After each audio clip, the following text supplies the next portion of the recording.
welcome back to Dark Static, a podcast where we discuss everything found footage in analog horror media. My name is Alex Schiffer, and with me always is Zach. Hello, it's me, Zach. Hi. And on this week's episode, we're talking about VHS 2, the sequel to 2012's VHS, directed by Adam Wingard, Simon Barrett, Eduardo Sanchez, Greg Hale, Timo Tadjanto, Gareth Evans, and Jason Eisner.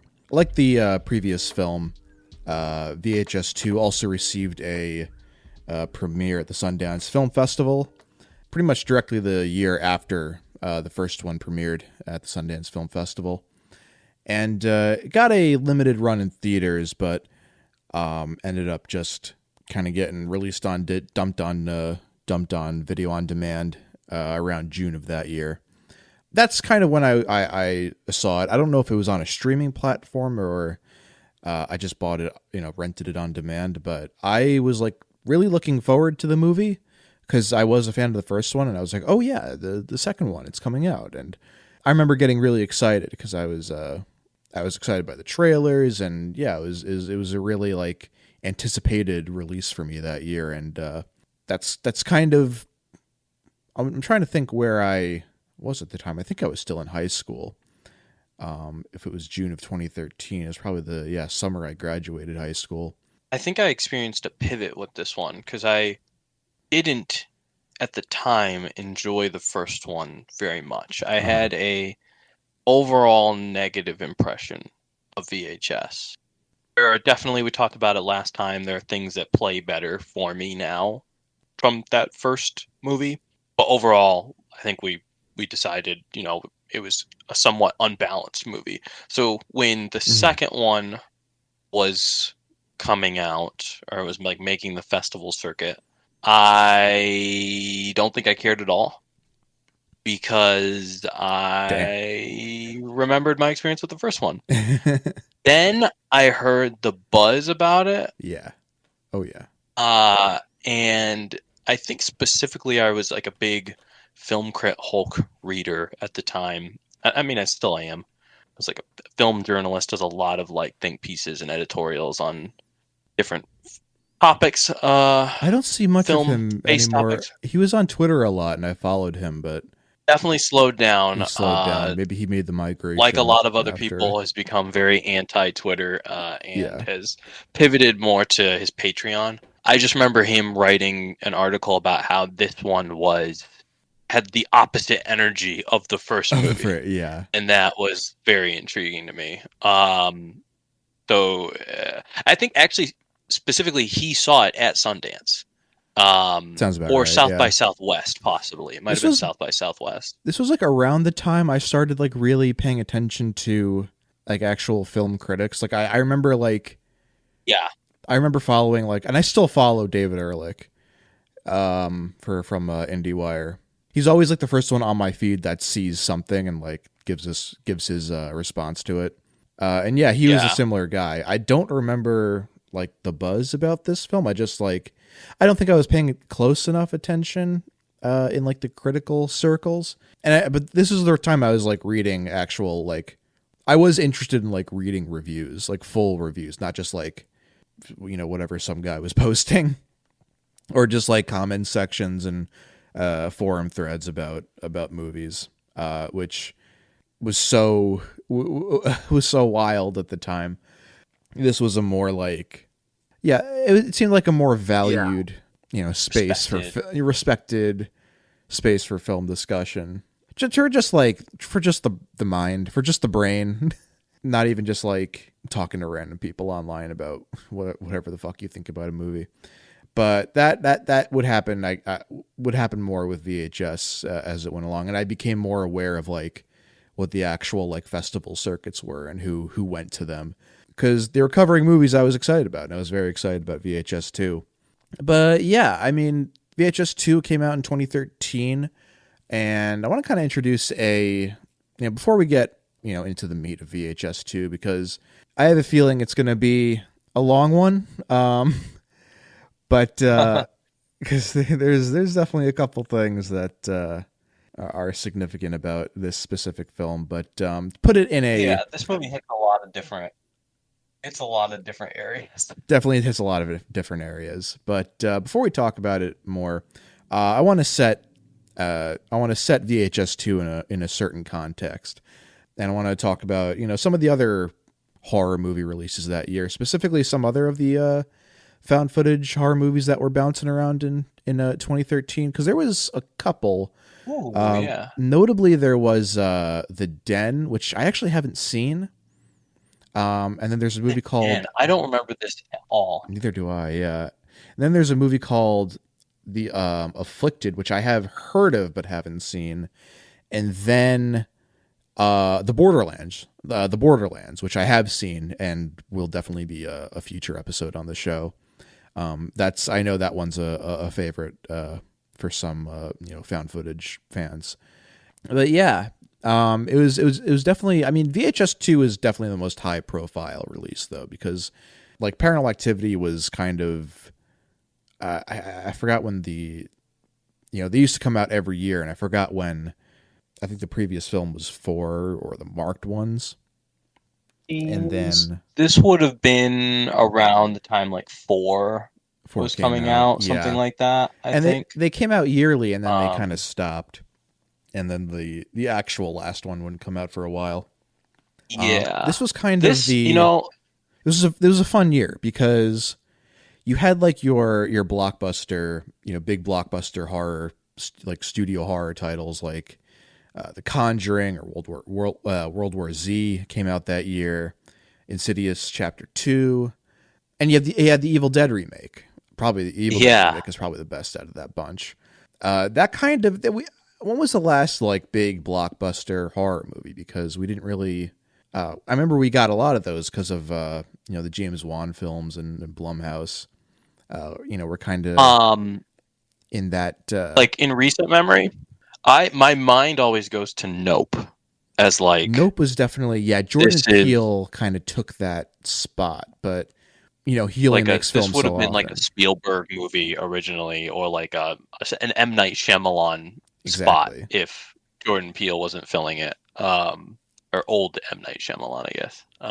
The But Purge was also that year too, which the first Purge movie, the which first Purge, kicked off yeah. kicked off that whole franchise. But Warm then Bodies was that year, it looks like, Warm which is Bodies was also a also that huge year. movie. Um, Can I say really quickly that yeah, it's interesting you pointing that stuff out because looking at the the horror movies that came out this year, especially with Evil Dead, VHS 2 tonally feels like it slots in with those movies so well. Like Evil Dead is such a I remember this era the Evil Dead remake. and like Fede Alvarez this is is Evil where Dead. horror movies were getting like really goopy and like Goopy, but not like uh goopy, but not goofy. goopy but not goofy. Yeah, Goopy, like goopy, but not serious goofy.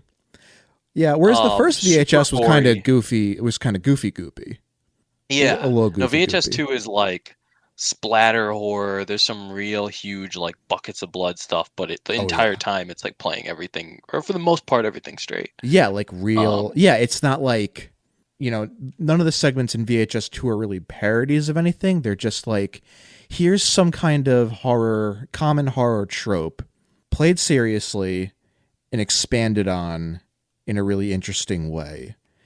And I feel like the talent involved are able to develop that a lot further than the talent was able to in the first VHS movie. More so because they had a little yeah. bit more time, I think, to extrapolate some of these ideas. And I think just the general like some directors return, like obviously Adam Wingard returns. Simon Barrett was part of the last movie, but he gets to direct a segment now. He gets to direct the framing narrative actually. Yeah, I think who they were able to scrounge up this time were a little bit more confident in their direction. Yes, I like that's my biggest takeaway with this one is there's no there's very little well maybe there's like one but there's very few The one. uh like half-baked ideas the way that the original movie had like like half of them felt like started with a concept that they didn't have time to finish cooking. Even ones that I'd say were Um, like pretty good. yeah, even the ones that were pretty good, like, didn't fully fulfill their promise, I think. Whereas this second one has a lot of playful ideas. They then find ways to actually have fun with before the film is over. And That that I think it's way more successful it's definitely that way way. more successful. And that's the other thing too. Like this movie does feel a lot more fun than the other one. The other one had like fun, like I don't know. There I wanted it to feel like it also seemed like it wanted to have fun the first one, but like this one is actually having fun Yes, yeah. while also being like just good horror. Before we get into our overall thoughts on VHS 2, I want to point out that 2013 was the first appearance of Art the Clown in All Hallows Eve, which I consider a tentpole. um, Say what?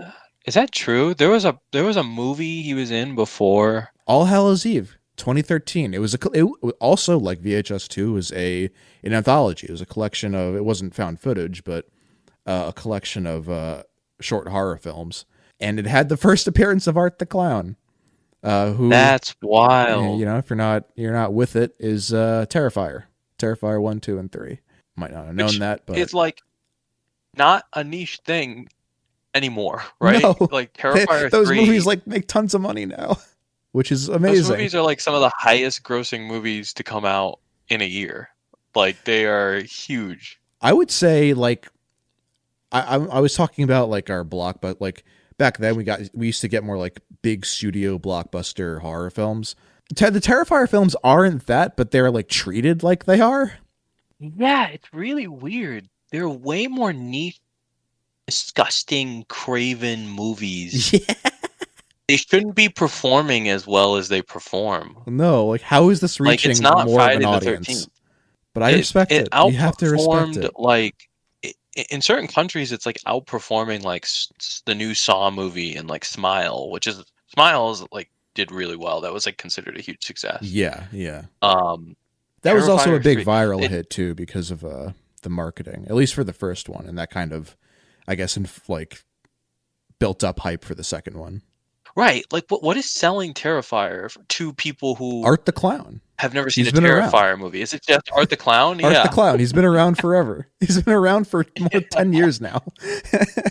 I mean, I love it. I love it that too. That's a thing. You got to respect it. But yeah, I think the last point I'll make about this year in horror movies is that there were a couple of like smaller indie, maybe not hits, but like I would say important films that came out that year, like Under the Skin.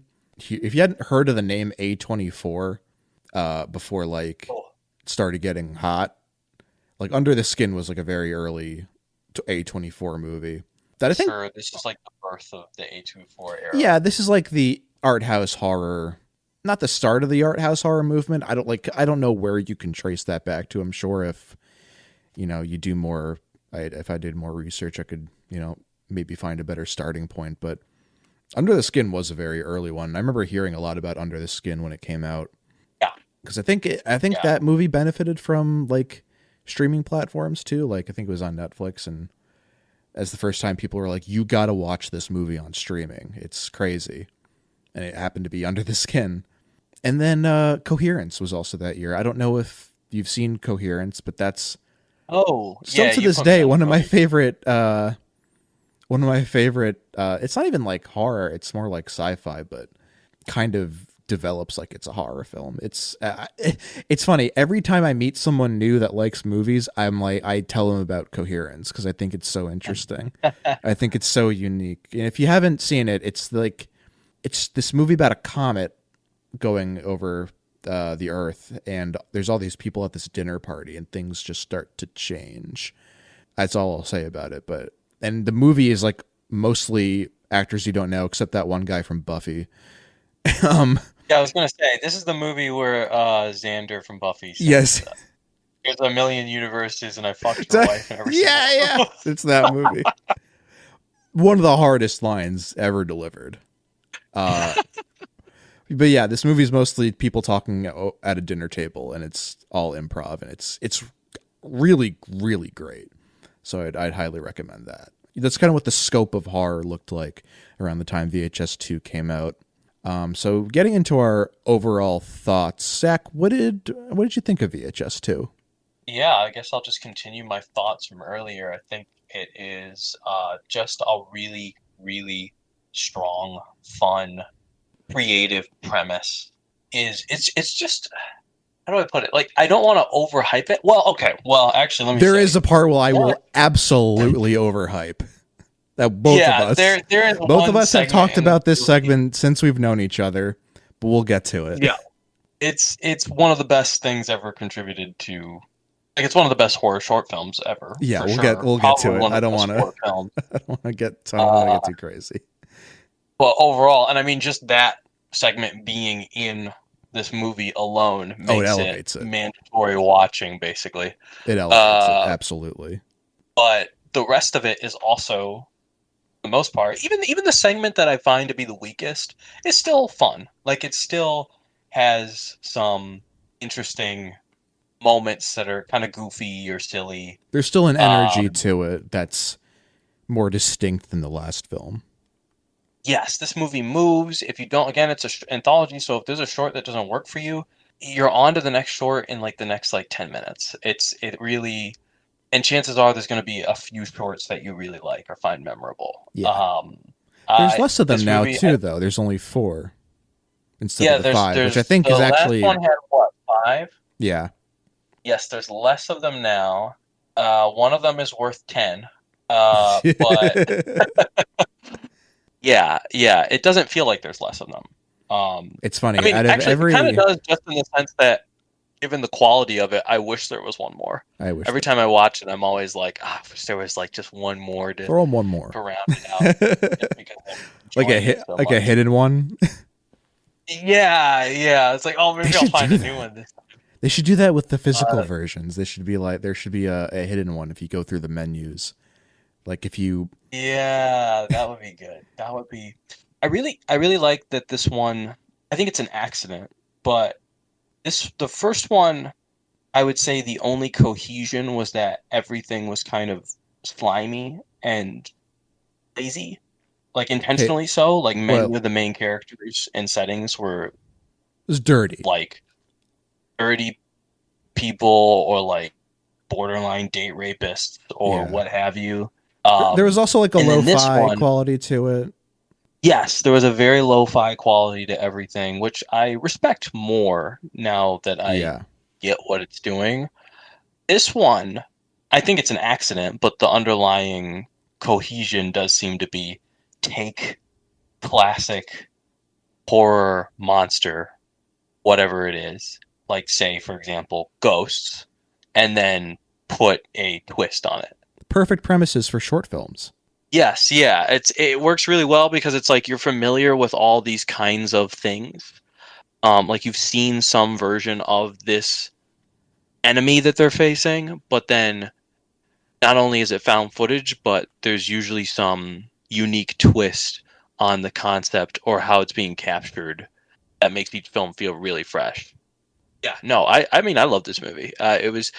Maybe I've like come down on it a little since I last saw it, just because we're so steeped in like great horror. I've seen a ton of creative premises now, so now there's certain things that I watch this and I'm like, oh, that's cute, but it's not as revelatory as it used to be. Like the concept of using like a GoPro camera. Oh yeah. But it's still like a ton of fun. Absolutely. This is a perfect Halloween movie. Like, oh yeah, perfect easy. Halloween movie. I feel like we did watch it on Halloween one year. Like I feel like that we probably did. Whatever was going on in that basement. That was definitely something I can picture.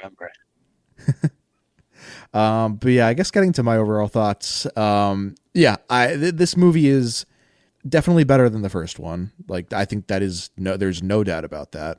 I also to kind of differentiate my thoughts a little bit. I do find the overall tone a little bit more consumable.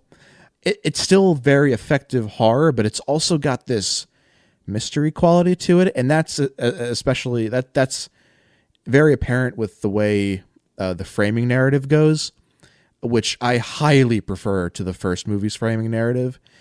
I mean, they're both similar in their setup, but it's just like a different. It's a different vibe entirely. It's a lot more quiet. It's a lot more observant, and it's also a lot more like. If you go back to our first episode on Cannibal Holocaust, I talk about why I have such an affinity for the found footage genre, and really what it kind of harkens back to is because I love found literature as well. I love like H.P. Lovecraft and Dracula. Those are found literature story. Like they happen the same way. I also love creepypastas and all that as well. To bring it more up to a modern sense, creepypastas and no sleep stories, which is all found literature, immersive found fiction, which is just found footage in visual form. And I feel like with the detective angle that that this film is set up with, that's kind of what it harkens to. And I'm immediately more drawn in by that. That the film really worked on that level, rather than the first film that was, loud and had this like fake punkiness to it.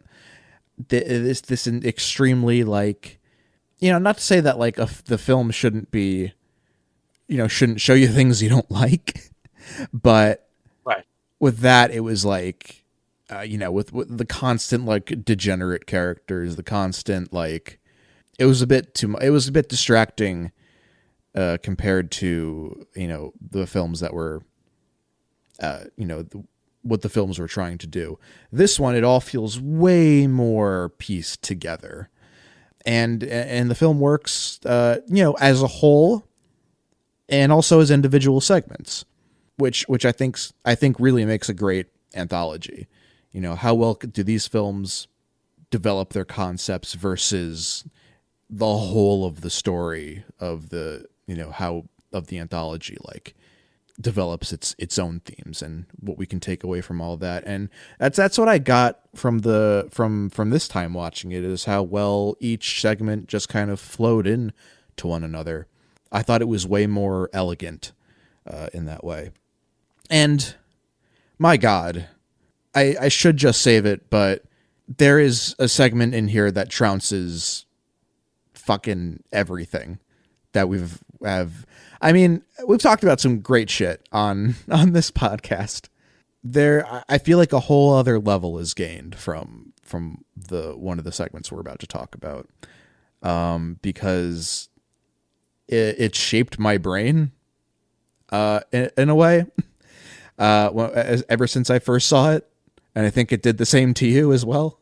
Yeah. I don't think I ever got over that short. I'm gonna reserve my feelings, my true feelings for it. Yeah. Later. Confess our true love. Yeah. It put me on to somebody who is now one of my favorite filmmakers. Two of them, honestly. Oh yeah, honestly.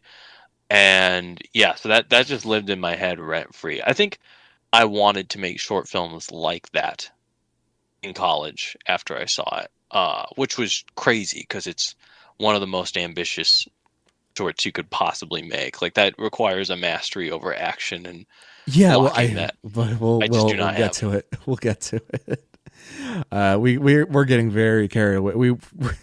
I almost started the show like wanting to just like talk about that one out of the gate. If anything in a film can inspire you to want to make something like it, I mean, that's very high praise for something. But yeah, we're about to get into the whole film proper. Before we do that, here's a quick introduction courtesy of Letterboxd. Full spoilers coming up, by the way. I don't know if I have to keep reiterating that. But if you listen to a podcast and you see the runtime about a certain movie, you gotta make some assumptions there. But anyway, VHS 2, Who's Tracking You? Inside a darkened house looms a column of TVs littered with VHS tapes, a pagan shrine to forgotten analog gods. Goddamn. Chops to the Letterboxd summary makers. That rocks. That whole They thing. really went ham with that one, yeah. That will. I'm seated. I'm seated already. That should start every podcast that we do. I'm hitting myself now that I didn't make like a grabber like that. Yeah, that's crazy. I'm like hitting myself now. The screens crackle and pop endlessly, with monochrome vistas of static white noise permeating the brain and fogging concentration. What the fuck? This is like Neuromancer. Yeah, this is like the beginning of Neuromancer. That's tuned like to a I'm dead reading, channel. The back of a Stephen King novel, like when you want to get a brief description. Yeah. But you must fight the urge to relax. This is no mere movie night. Those obsolete spools contain more than just magnetic tape. They are imprinted with the very soul of evil. Fucking give that guy a raise. Or girl. Yeah, holy shit. Or them. Give them a fucking hell yeah. Write some fiction. I'll buy it. Write some fucking short horror. Yeah, really. Do you have a book? Yeah. If you're listening to this show and you wrote that plot summary, you work for Letterboxd, write a book. And I'll narrate that book. Yeah, aim high. Yeah. Real high. Aim real high. But anyway, we start this movie with Tape 49, and it's directed by Simon Barrett. Simon Barrett, we talked about a few times. He is Adam Wingard's writing partner. We'll also talk about him in a sec. And he also, I think he also wrote part of the last movie as well. He gets to fully direct this segment now. This won't be his last contribution in terms of direction to the VHS franchise. I think he does a great job of doing with Tape 49 here. And again, like the detective aspect of it is one of my favorite aspects of this film. We get introduced to these two private investigators. One of them is named Larry. He's played by Lawrence Michael Levine. He's also a filmmaker. He's done films such as The Village Voice, and his most recent effort was Black Bear, which came out in 2020. That had Aubrey Plaza in it. That I've heard about that movie before. But yeah, so this guy directed that. I love the fact that a lot of directors just get to do acting jobs for these movies, because it's funny. Like, they're kind of the perfect people to have in found footage movies, because normally they're not people you recognize. And you don't really want to recognize anyone in these movies. So it's nice to see. So like, how do I get talented? Favorite friends.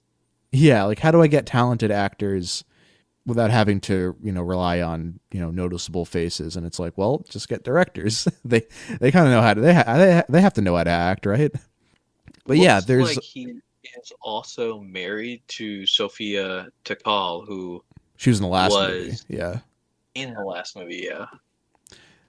She was in the second honeymoon segment. Yeah, and this film begins with him doing some private investigating, which is just spying, filming this couple having sex in their hotel room, and he's filming outside. This is the last time I would say that. Well, maybe not the last time in this film, but where it'll like hearken to the degenerate tone of the last film. Yeah, like this is how it starts out, but like it's not going to keep the same sort of this same vibe, the same like scummy vibe. And this one actually makes sense too. Like they're not just, these noir duels. They're these private investigators, so they're doing it for money. A little bit more respectable than finding tapes for a guy, he's just doing his job. He's just doing his job. He's not trying to be creepy. Also, interesting face on this guy, I will say. Yeah. Lawrence Michael Levine, interesting face. And so we cut to in the car. He's on the phone with his client, and we get a pretty important bit of info. He's with a partner here. I'm not sure. I didn't catch if this was like his partner or anything, but like his like, or if it was like his wife or anything, but because he does seem to care about her toward the end, but yeah, she's played by, this is Aisha, and she's played by Kelsey Abbott. He's on the phone with a client. We find out that they're hired to find a missing college student. And they break into the student's house and discover a stack of VHS tapes, along with multiple TVs and VCRs. This is sort of the... at first, I think when I first saw the movie, I recognized this as the first house, as the house from the last movie, which I'm pretty sure this is supposed to be. But watching it again, I wasn't like positive about that. Well, wow, that's a good point. I never put that together, but it doesn't look unlike that house. No, I mean, the way the TVs are like propped up and everything too, it's like, it's got to be the first one, right? It's got to be the first house. That would make sense. That would make a lot of sense. I mean, they do, not to jump ahead, but you do see footage at one point. There is a connection between this and the first movie. Yeah. It's like very brief for like 5 seconds. But like nothing about the old guy from the first movie comes up here, even though he's apparently still kicking around. Like maybe this guy, Kyle, or what's his name? Kyle, maybe moved into this house after that movie. Yeah, time probably passed by, and but they still kept the same TV setup. Weird, yeah. Or it's just this is cool. I'll keep this.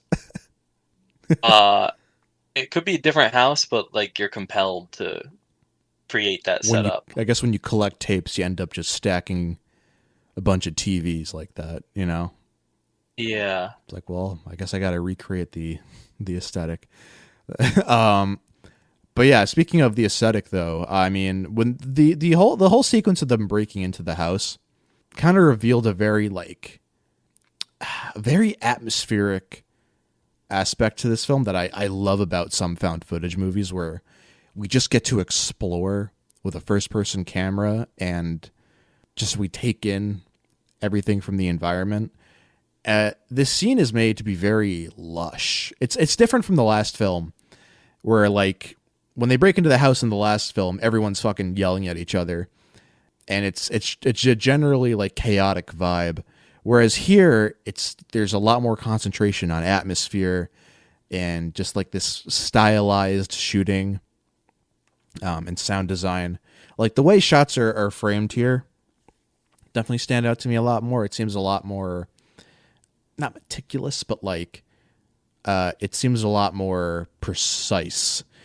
Whereas the last one, shaky cam, chaotic, people running around the house, it didn't inspire like anything resembling like the atmosphere that we get here, which is the atmosphere I prefer. Is this like slower burn thing? Slower burn, yeah. It really builds up to like finding this room, and just like Aisha begins watching the tapes, and Larry is off in the house like searching for clues, but like just like her sitting in the room watching the TV screens and like hearing the static and like just like the mechanisms running, it's like there's just a lot more going on. There's a lot more details, and that builds a better first off, it builds a better soundscape, but also just like this, a fully fleshed out scene, Yeah. But yeah, I mean, the more this film, and the other thing, that's what also harkens it back to like the, I keep saying like Lovecraftian nature of it, but like there is an aspect to this film that I love where the more they watch the tapes, the more they go mad.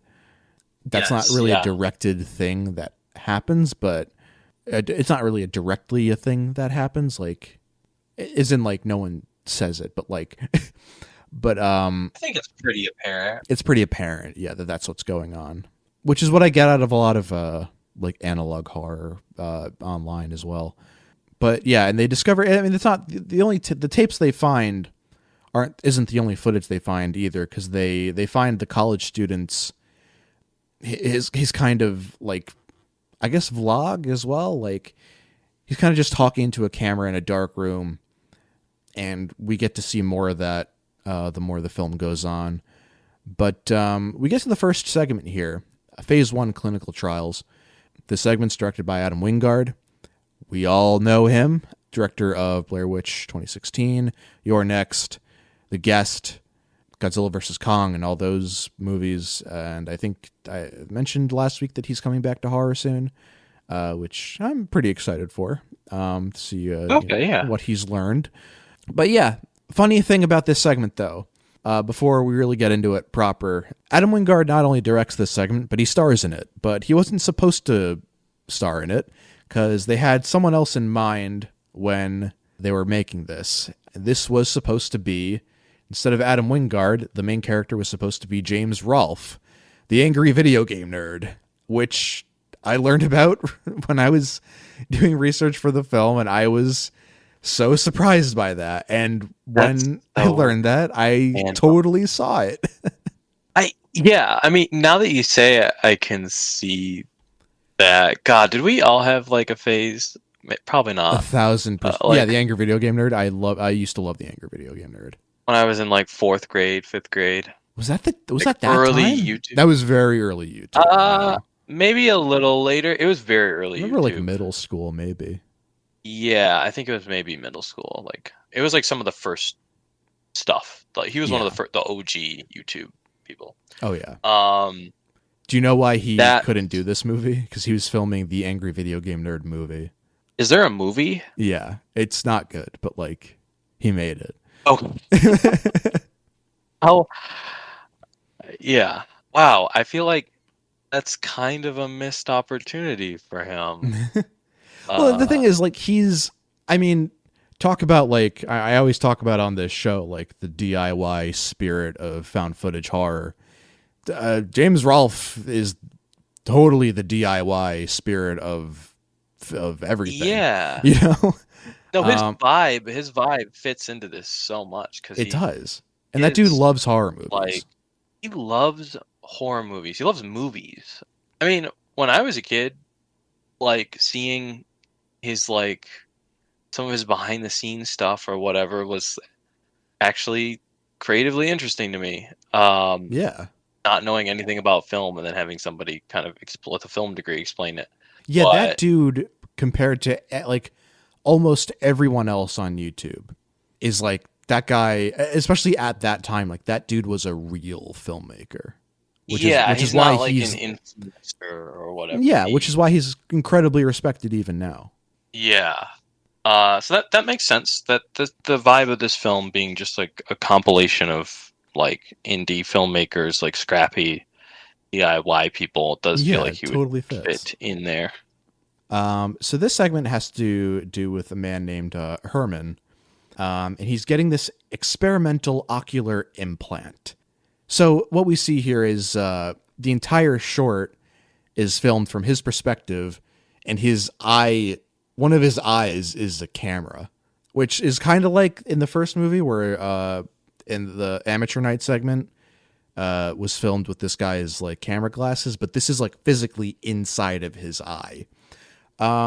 This is a very sci-fi, like Black Mirror almost concept for a found footage movie.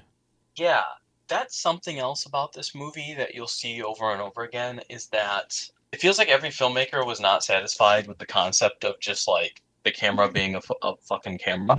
Yeah, so like every single short, except for maybe the last one. Well, even that one has dog camera. Dog vision. Every movie gets like a weird version of a camera that makes it distinct from like Paranormal Activity or Blair Witch Project. Aside from the framing narrative, every segment has kind of a gimmick. I don't know if you can even call I don't even know if you can call Safe Havens like a gimmick, but I think besides the framing narrative, like no one holds a camcorder.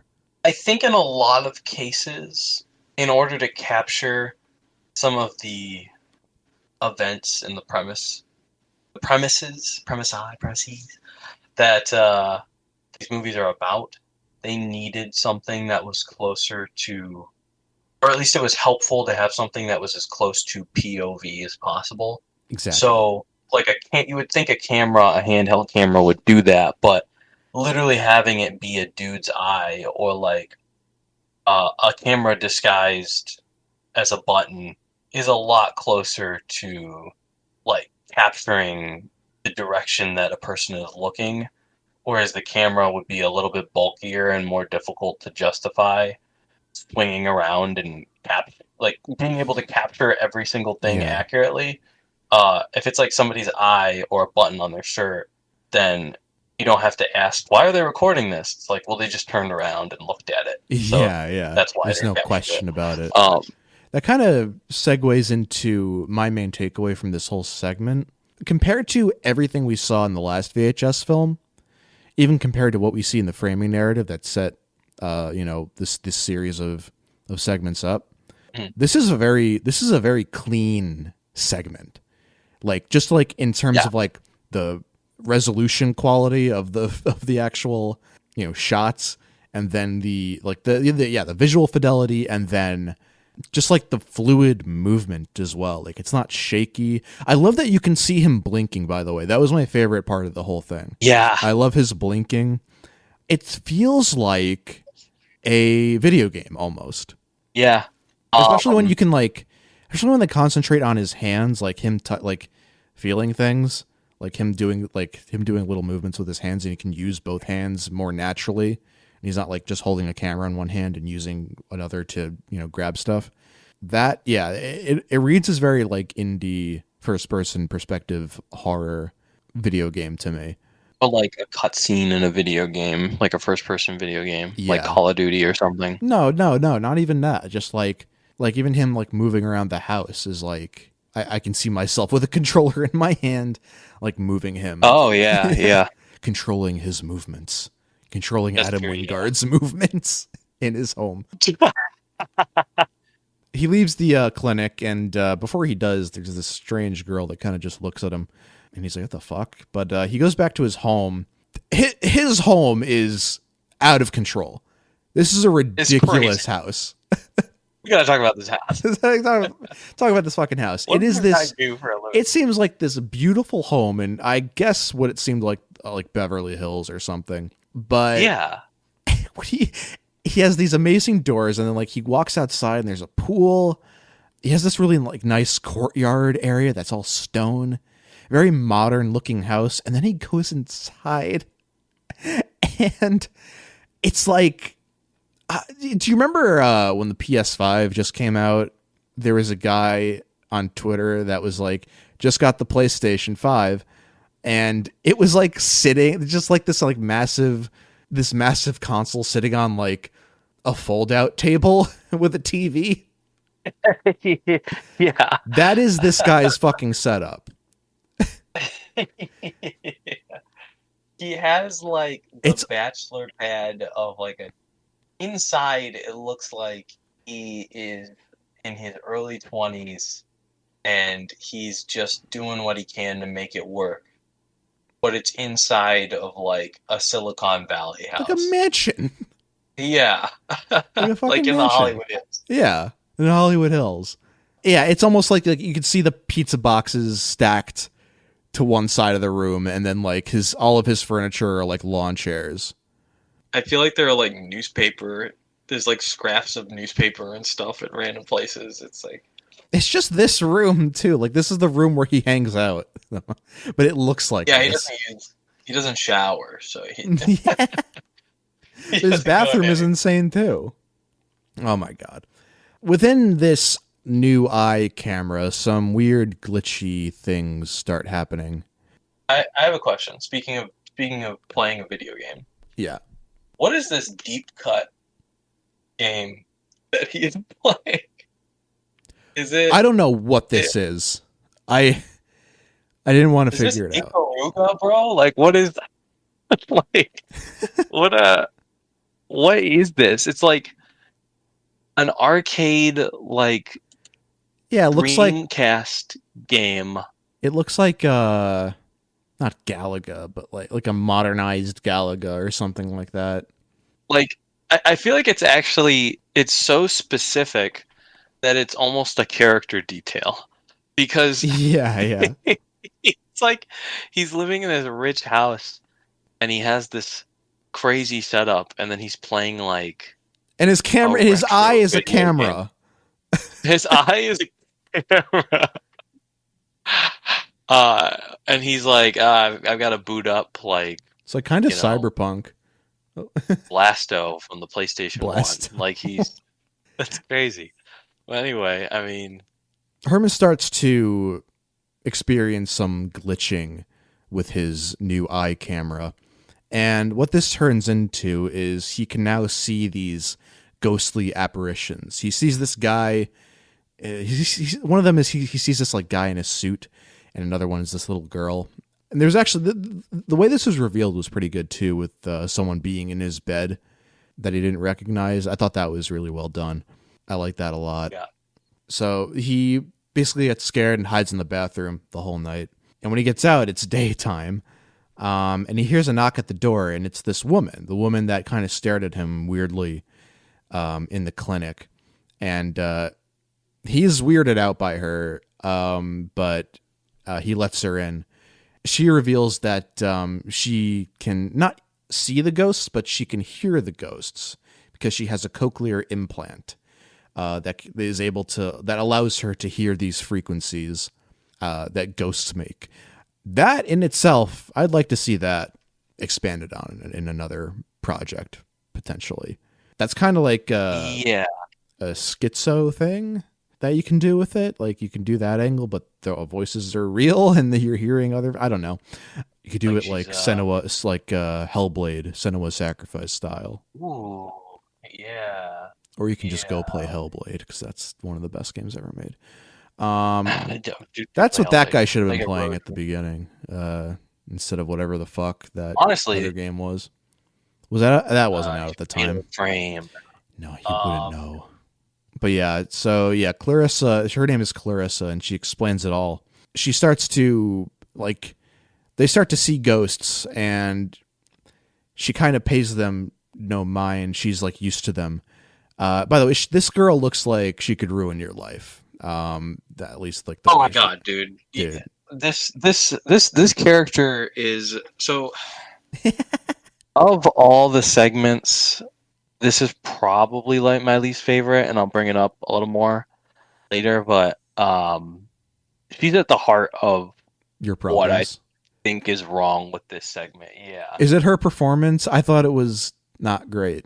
Actually, it wasn't really that. Although, yeah, I kind of agree. Her performance isn't super good. It's more to do with the fact that she's laying out all this info. Yeah. It doesn't really seem to add up to much. No, yeah, it doesn't. Nothing she says ends up mattering in the end. She's just kind of explaining. She explains the concept to you, and then horror happens. It's kind of a lame way to structure the short. But yeah, there is a little bit of levity to it too. And I ended up actually liking Adam Wingard in this film. Like his performance is kind of funny, especially when immediately after this, there's this like big fella that's standing outside the door, and Clarissa exclaims that it's her uncle, and she knows how to make him go away, and she takes off her shirt and starts making out with Herman, and they have sex, and we cut to a little bit afterward, and he runs into the bathroom, and in the mirror he's like, "Listen, you motherfuckers, I know you saw that, and I want all of that on tape. You got it? Just find a way to get it. Find a way to get it to me." After this, the hauntings just kind of escalate immediately, and there's some confusion, and outside in Herman's pool, Clarissa is in the water, and as he's trying to help her, she's just tugged down, and she ends up drowning. After this, Herman's just kind of had enough, and he's sick of seeing all the ghosts, and he tries to destroy the implant, and he tries just gouge it out of his eye. It's a pretty gnarly scene. It ends up not working at all. And the ghosts enter the bathroom where he's locked himself in anyway. And one of the ghosts, one of the apparitions, ends up taking the eye cam and shoving it down his throat. And that's where the segment ends. Thoughts, Zach? To see from the eye cam perspective as you go into his mouth. And screams. I feel like the fact that you were able to get through all that quickly kind of alludes to Yeah, I the didn't want problem. to. There's nothing really to ponder. Nothing really to. I in these episodes, I usually detail everything, but it was harder to do with this one because I don't know. It didn't make me feel all that much. Like I just thought it was kind of. I thought parts of it were kind of cool. I thought Adam Wingard was generally funny in it, but yeah, Yeah. this is the weakest segment of the bunch. Honestly kind of works for me. I like that. I mean, I would rather they all be strong, but if one of them's got to be weak, I like that it's up front, and then the movie Yeah, can kind of it's surprise. out of It's the way, almost like you. yeah, like just eating that appetizer really quickly, before you get to the main course. Yeah, it just doesn't have anything to really chew on. I think because it's a short, it reminds me of like when I was in film school and you were still getting used to structuring movies and stories, you would have a lot of trouble budgeting your time. That was like a common problem, like your Yeah. storytelling time, like the economy of storytelling. And so you would have a premise, you would start it, and then you would realize you didn't really have enough time to live in the premise, and you would have to rush through the rest of the movie to get to an ending Yeah, of some kind. they do rush Um, through it after the sex scene. I thought there was going to be more, and then it just like nope. There's no way to fight this. Yeah, it's we're going to wrap this up now. and People are going to start dying. that even kind of creates a problem where it doesn't bug me as much now, but like the fact that Clarissa comes in, explains all this stuff, introduces this element of being deaf and hearing it versus seeing it that doesn't pay off in any creative way, No, and that then literally dies never comes up. We never immediately. experience what she experiences. Yeah, it feels like a real missed opportunity. Like they're building up to some element that never gets explored. And then ends up feeling to me kind of grody a little bit, the way that she takes her top off and there's a sex scene and then she dies like 2 minutes later. Yeah, like all right, Um, out of the way, you. yeah, I got what I needed. So yeah, I don't know. It's kind of leaves me with not a lot.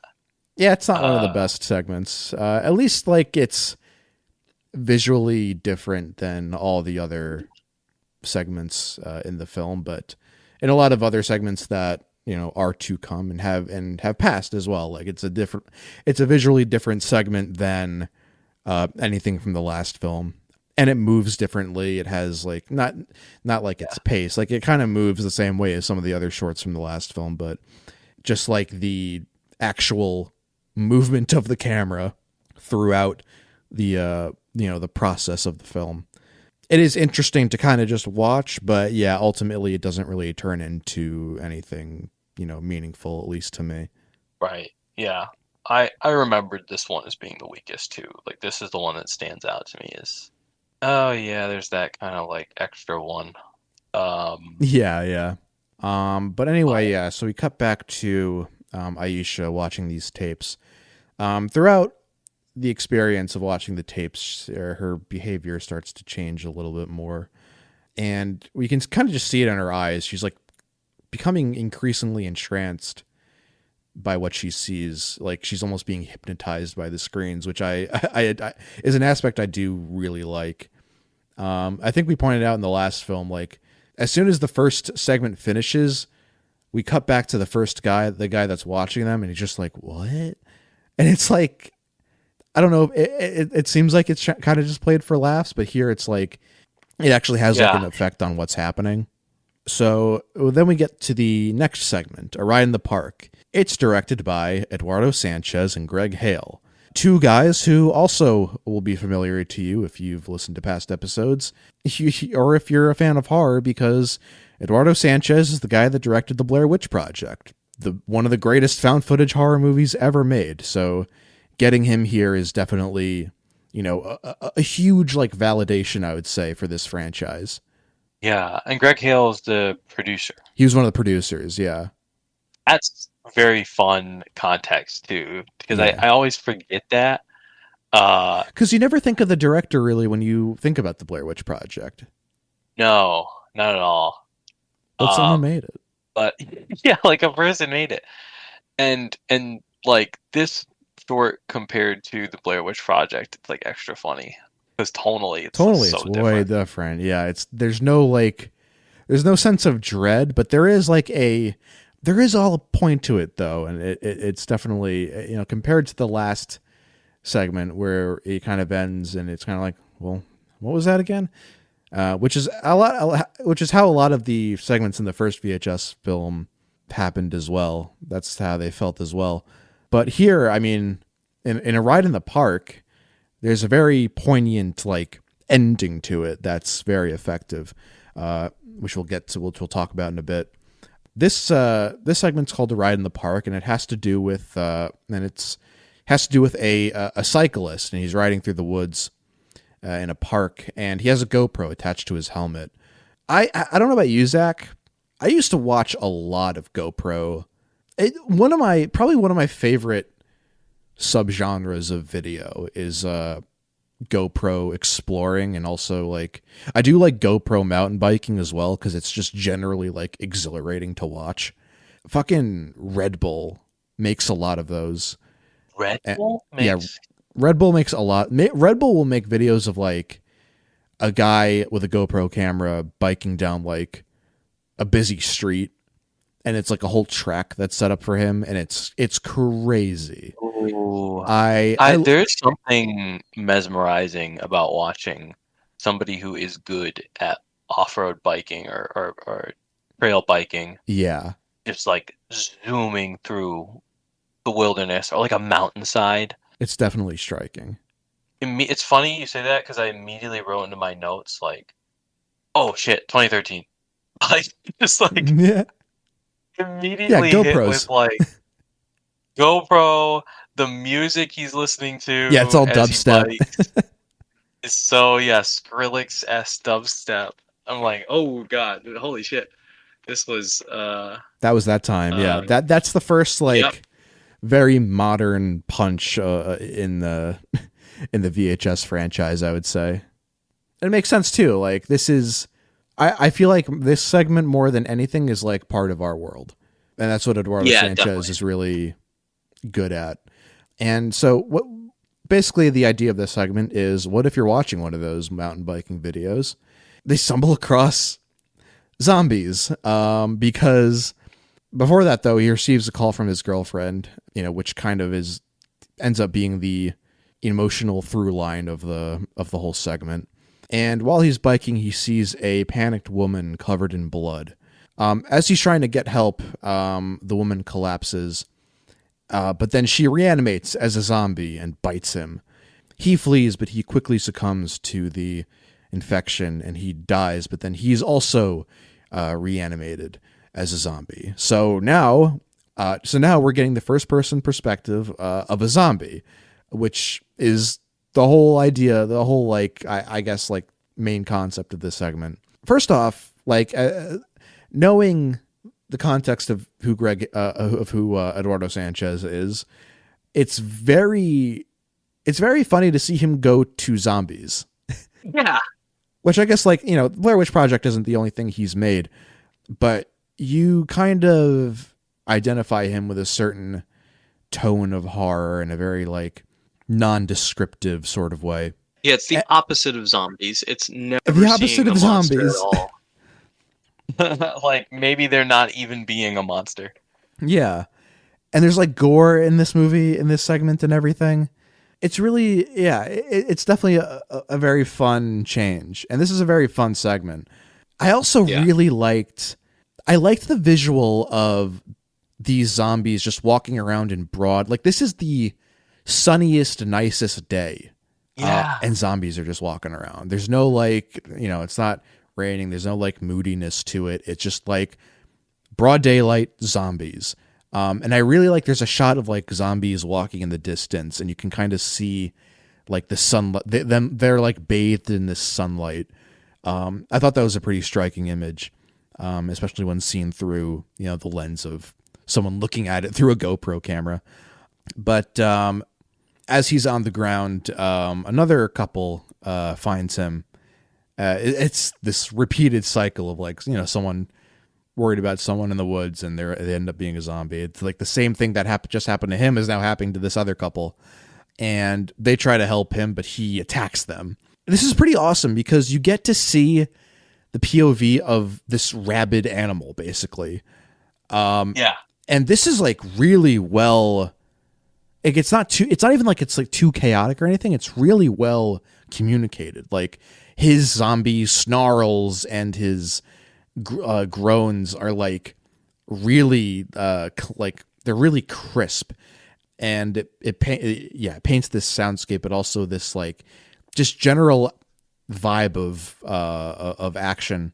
So gross sounding. It's really gross. Yeah, the vomiting especially like is so guttural. Yeah.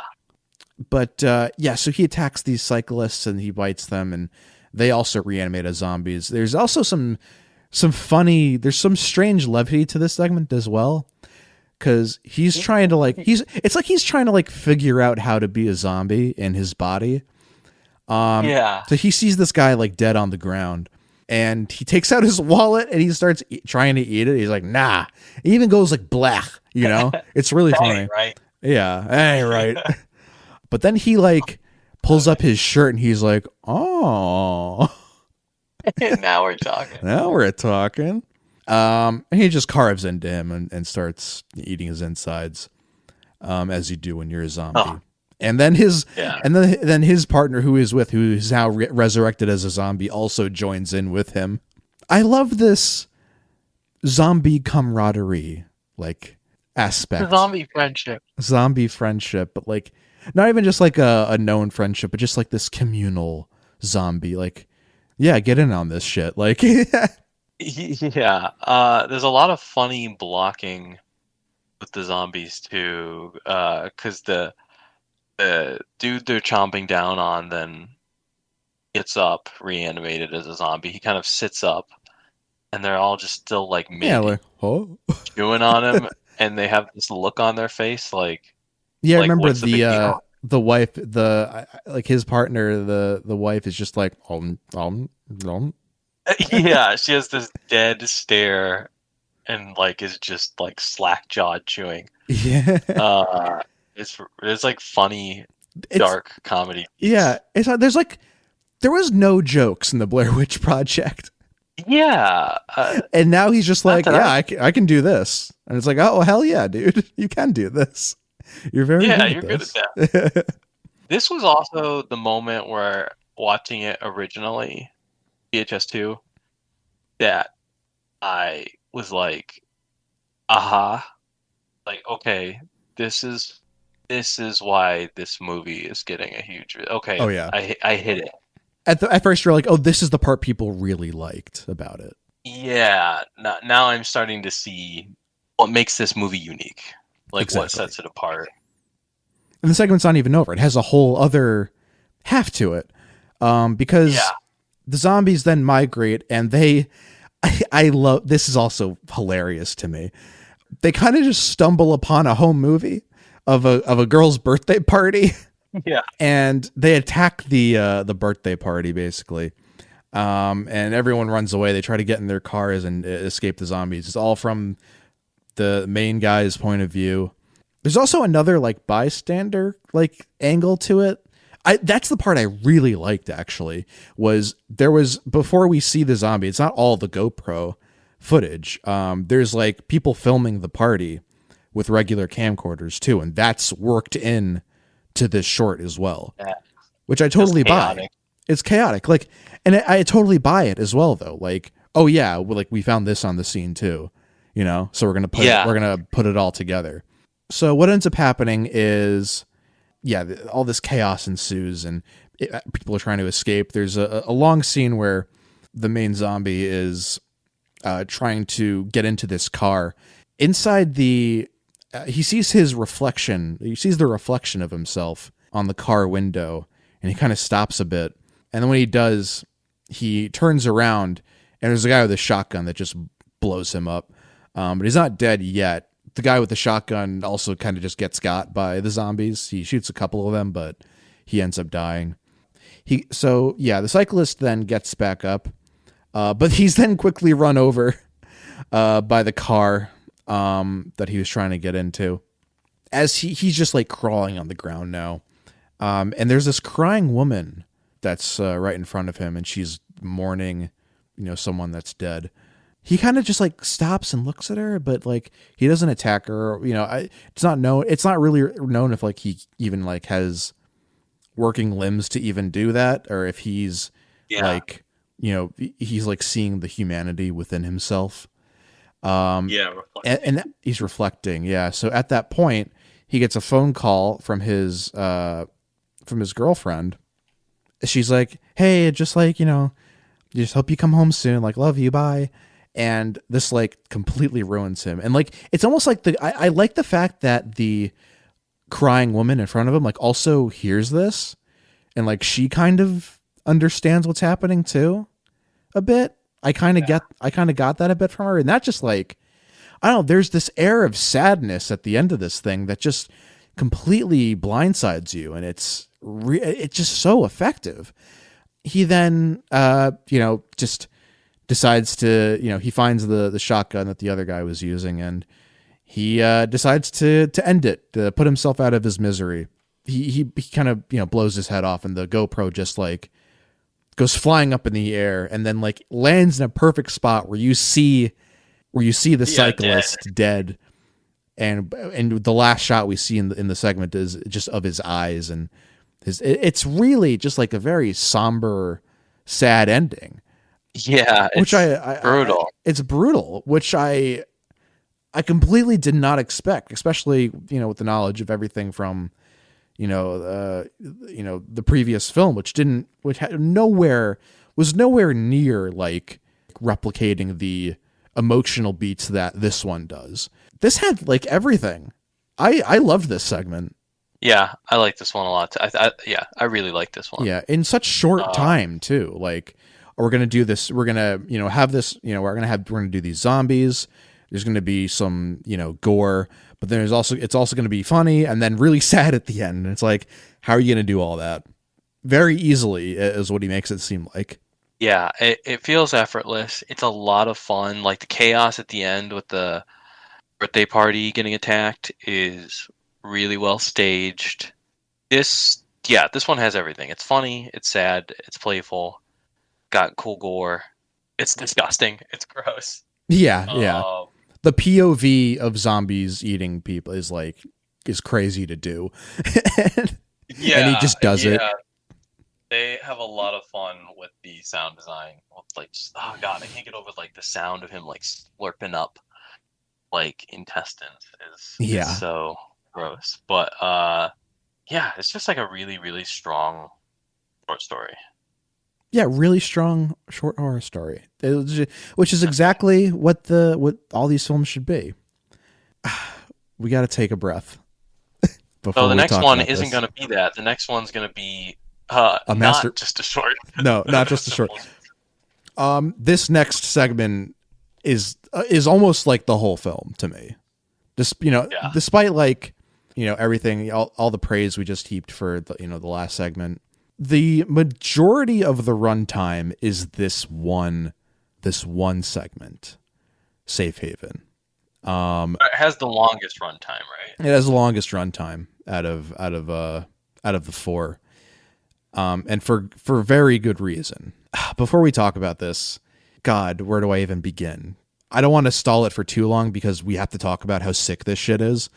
I believe this to be, let's just get into this. The next segment is Safe Haven, and it's directed by Gareth Evans and Timo Tjahjanto. I'm so giddy. I'm like smiling. Yeah.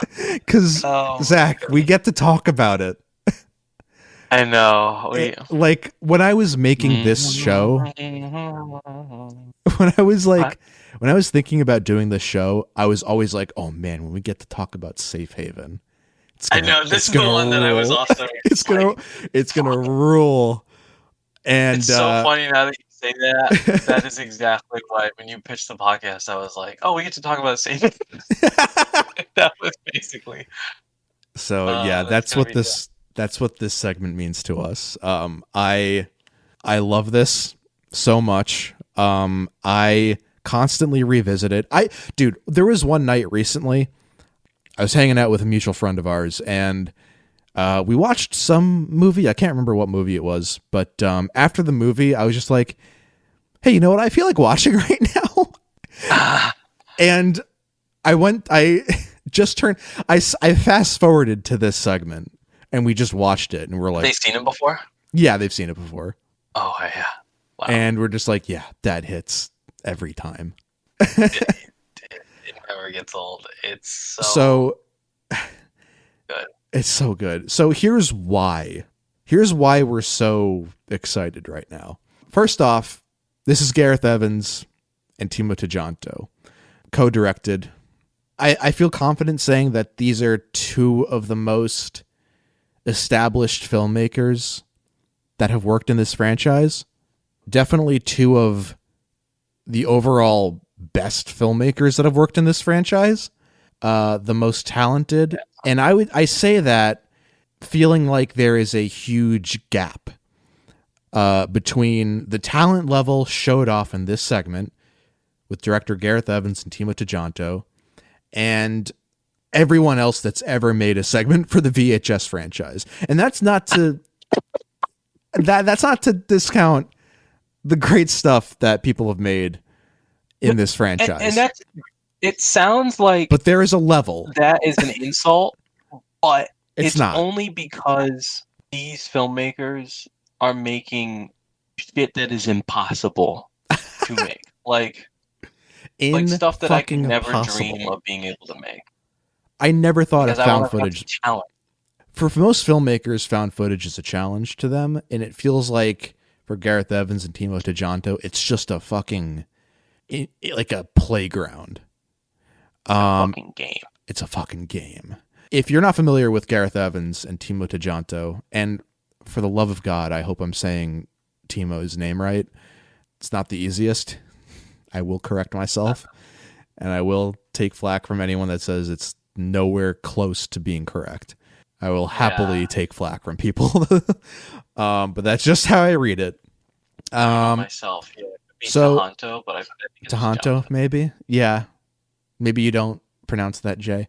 Whatever. But yeah, were you familiar with Gareth Evans when? Because I don't think people are really familiar with Timo Tjahjanto. I wasn't familiar with either of these two. You weren't familiar when either of the films came out, because if you don't know, Gareth Evans made The Raid, and if you've never seen The Raid, you know what? I believe it. I had heard of The Raid. I've heard of The Raid too. I didn't see The Raid. Yeah, I didn't see The Raid until after I saw this segment, but I knew of the name. And I remember like the first time I watched it and I saw like Safe Haven in the credits, like Safe Haven, directed by Gareth Evans. I was like, oh, I am familiar with that. I know that he made The Raid and I have to see The Raid. But yeah, if you haven't seen The Raid, in my opinion, that's the best action film ever made. And I'm including the second one in the conversation as well. They're some of my favorite movies ever. They're the best. They're the best. Insanely inventive action martial arts films that I've been obsessed with for years. Timo Tjahjanto has also had his share of great films as well. I mean, The Night Comes for Us, I feel like is on the same level. It's not in like my favorite action films ever, but like I constantly think about that film. It's also working on a level of just like insanity from like a craft perspective. That is 1,000%. Yeah. Ridiculous to even contemplate. And they just, both of them are perfect because The Night Comes for Us and The Raid both perfectly preserve this stylistic clash of action and horror. A lot of people call The Raid a survival horror movie. And that's funny. That's actually, I didn't think about that, but that is something that The Raid shares with this movie. It is another like movie about being contained in a space and just trying to survive. Yeah. Safe Haven is pure survival horror action. More on the horror, less on the action, but like just the way this movie, like people move and like just the absolute unimaginable levels of gas this thing has when it ramps up is impeccable. It's unbelievable. There has never been, I feel like we've seen a lot of found footage movies, and I feel like not a lot of them have ever matched the energy that this individual segment of this movie has. Yeah, I mean, tons of movies can't match No, the energy that without the found segment footage has. technique. It just can't match I'm it. trying to think. Maybe Besides in my the life, raid, there's which they made. a raid. Weirdly, I think one of my favorite movies, Attack the Block, Oh, maybe yeah. has a similar sort of pace and actually kind of setting to the raid. Uh-huh. Yeah, I mean, he did actually go on to make another. He made another horror film, Gareth Apostle. Evans. Apostle. Apostle I love which because Apostle starts out as also, this very like also like very atmospheric horror film, but then as soon as it ramps up to its climax, he reminds you of who the fuck he is, and it starts to break out into insane action, and you're like, oh yeah, he's good at this. I forgot. It's like, how could you forget? It's kind of like how did you see Mickey 17 yet? Yes, yeah, I liked it. In Mickey 17, there's this part where I'm not going to spoil it, but like it's sort of toward the end where there's a huge shift in tone for a moment, and it gets kind of, most of the movie is like slapstick comedy, but then there's this moment at the end where it gets to this like really this like ambient horror, and Bong Joon-ho reminds you that like, oh yeah, I'm good at this too, and it's like, oh yeah, I forgot, you're the best, you're good at everything. Yeah. So is this it's the same kind of when thing. there's like a call being made or a sound being made? No, it's a dream. It's the dream sequence at the end. Oh, the dream sequence. Yeah. Yes. Yeah. Oh, yeah. I thought that was kind of frightening with the bloody hand. Yeah. Yes. Yeah. For sure. It was like, oh yeah, you're good at everything. I forgot. Yeah, it's kind of like, kind of the same way with Gareth Evans. And when was the last thing he made? Gareth Evans. He's making a movie soon. It was Apostle. That was the last movie he made. I feel like he's making a movie this year. Apparently he has something called Havoc that's in post-production right now. Awesome. I can't wait. He's one of my favorites. He's one of my favorite filmmakers. And Safe Haven came out after The Raid too. The Raid came out in 2011. So he was established before this came out. And I love that he just decided to do this, and with a directing partner as well, who wasn't as established at the time. Yes. Yeah. Which is totally his MO. I mean, like, he seems to have this deep, I don't know if we mentioned this, but he's a Welsh filmmaker, but yes, he makes like a lot of Indonesian movies. Yeah. Primarily. Well, The Raid and The Raid 2 are Indonesian, have a primarily Indonesian cast, and they're made in Indonesia, and yeah, and he's a Welsh filmmaker. Timo Tjahjanto is Indonesian. Right. Yes. And he uses a lot of the same actors in his films, like Iko Uwais and Joe Townsend. A lot of, yeah. And that's even gotten to the point where, like, the influences of Gareth Evans sneak into things in weird ways. Like, I remember in Star Wars, the new Star Wars movie. Oh, in The Force Awakens. Those guys, some of the Raid guys show up in some of the Raid Star guys. Wars movies. Yeah. Well, yeah, the Raid guy, I remember that. I remember when Star Wars: The Force Awakens was coming out, and there was the whole news cycle surrounding it. I remember reading like some of the Raid guys were casted, and I was like, "Oh shit, there's going to be a sick fight scene in the movie," and then they're not. It's not. That's not what happens. They're not. Yeah, they're barely used at all. There's no fight scene with them. Like, it uses none of their ability at all, like what they're good at. But yeah, back to Safe Haven, because we've talked so much about, we've really gassed up these directors because, I mean, we highly respect them, and they make some of our favorite shit ever, including what I Safe Haven, which what I believe to be the best found footage short film, not like one of my favorite pieces of found footage filmmaking out there, but also like I think one of the best horror short films of all time. Oh yeah, easily one of the best. So what is Safe Haven about? And by the way, Timo Tjahjanto will return, not with Gareth Evans, but he will direct a segment for VHS 94, I believe. And I can't wait for that one. Yeah, so and I'll say this now just so I don't forget later. Yeah. But there's a weird parallel that maybe only exists in my mind and is completely unintentional. Safe Haven and that later emo short film, which is that they both feel heavily influenced by different video games. Yeah. The later one has some like heavy Doom vibes. Yeah. Whereas heavy. this one, it only just upon this rewatch hit me that the title of this Safe Haven, SH, is like very, very similar to Silent Hill. Hell yeah. Which, because the first time I watched it, I was like, oh, well, that's just, as soon as that siren starts, I'm like, okay, this is Silent Hill. Oh, Siren. But like Siren for the PS2. Like Siren, a PS2. Also a similar vibe. And that could be complete accident, but also it's really, really specific, some of the visuals in this one. There's a lot of I know it's Indonesian, but it's also very like J-horror-esque. Yes, yeah. Especially with like the school children and just like the haunted school vibe of some of this. But yeah, let's dive into all the things that make Safe Haven the fucking best. So Safe Haven is about this documentary crew, and they're making this documentary about this Indonesian cult.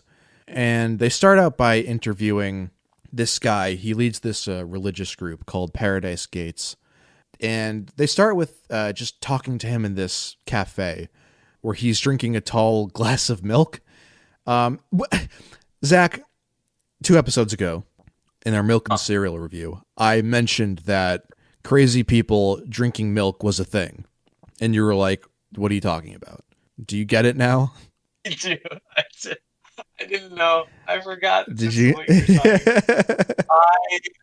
forgot. He has a tall glass of milk. A tall glass of milk. That is so he's really drinking it. Yeah, he just kind of like rubs his fingers around the rim. Yeah, I mean it's a sick glass. It's a sick glass to drink a glass of milk out of.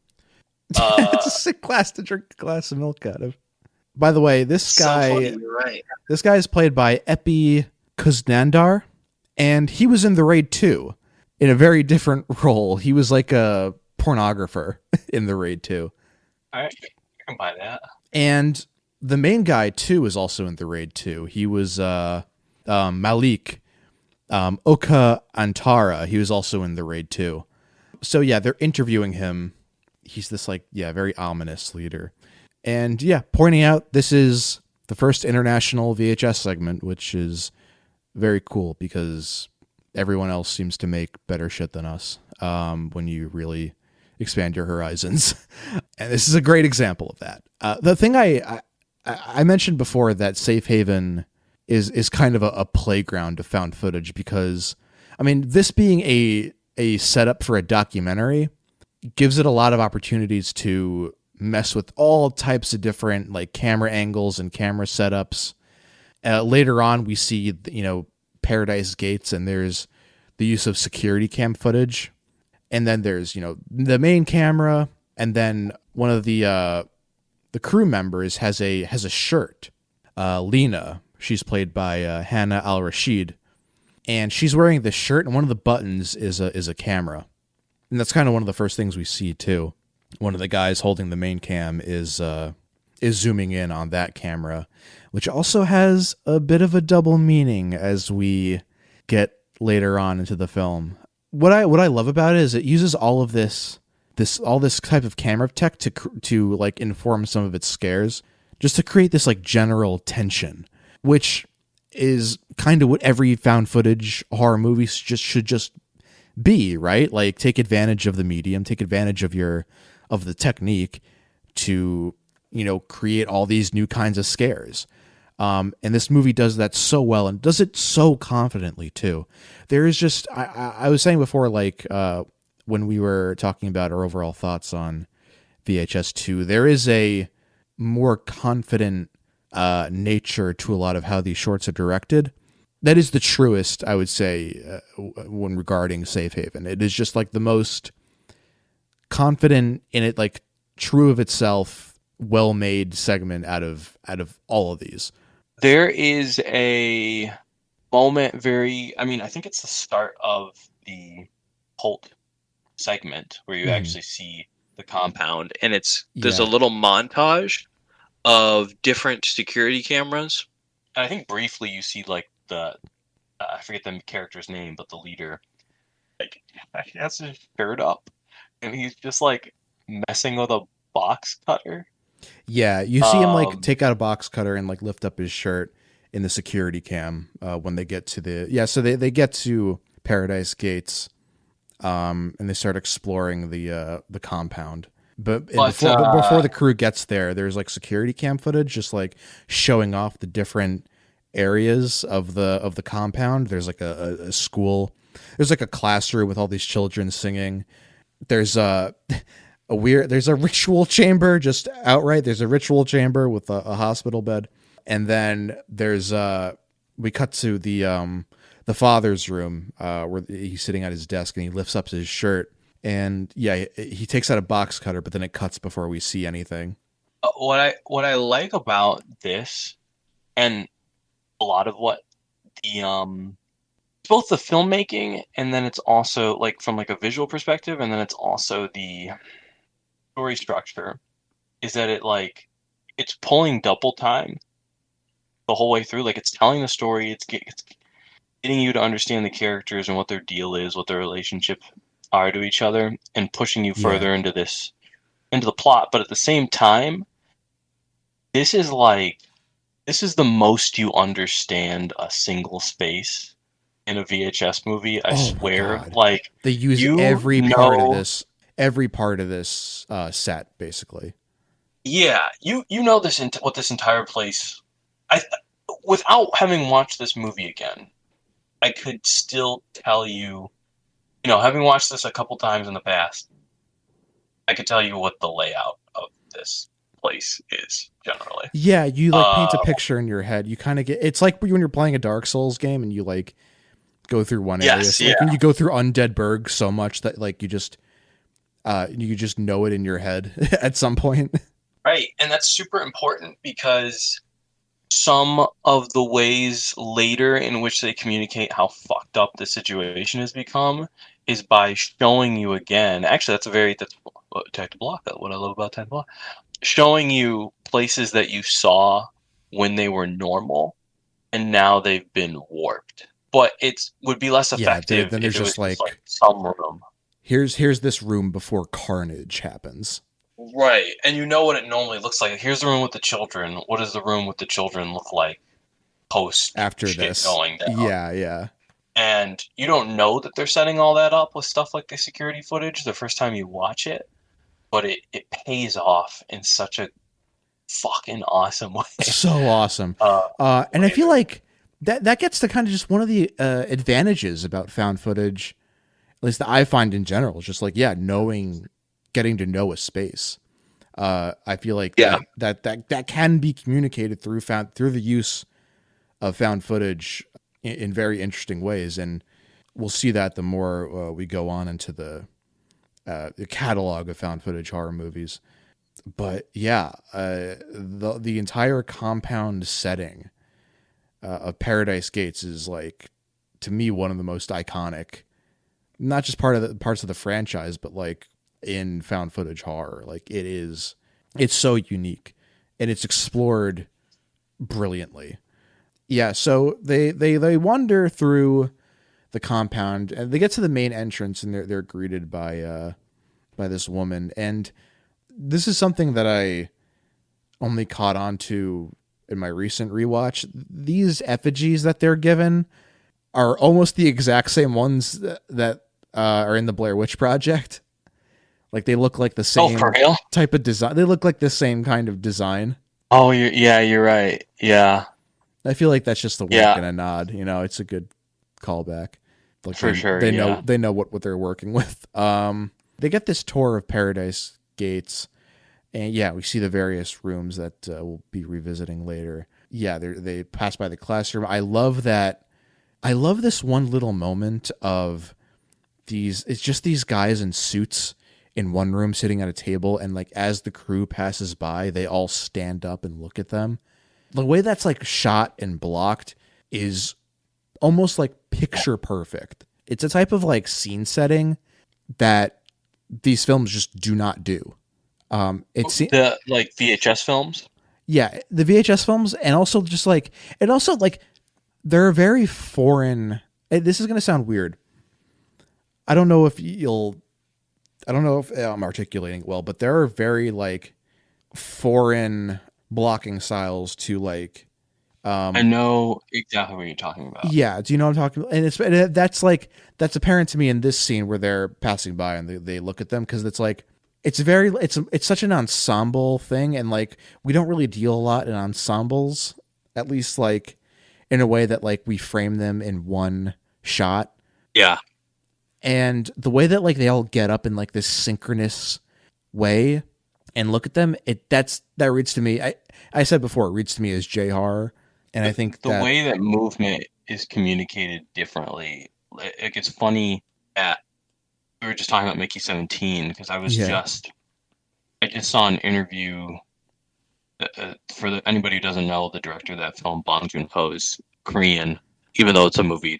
That particular movie is primarily non-Korean actors. Yeah, it's a Warner Brothers movie. Starring It's an American studio film that he made. Yeah, right. I did see an interview recently with Robert Pattinson talking about how when you start working on one of his movies, you just start moving how people move in a Bong Joon-ho movie.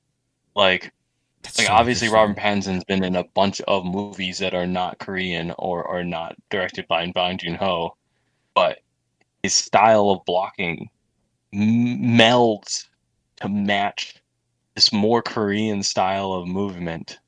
I mean, he's even citing like, oh yeah, I was inspired by some like, anime, the way that, especially with the more like erratic version of myself in this movie, like the way that they can just kind of flip from stoic to angry on a dime is it's like a big like Eastern thing, like an anime thing.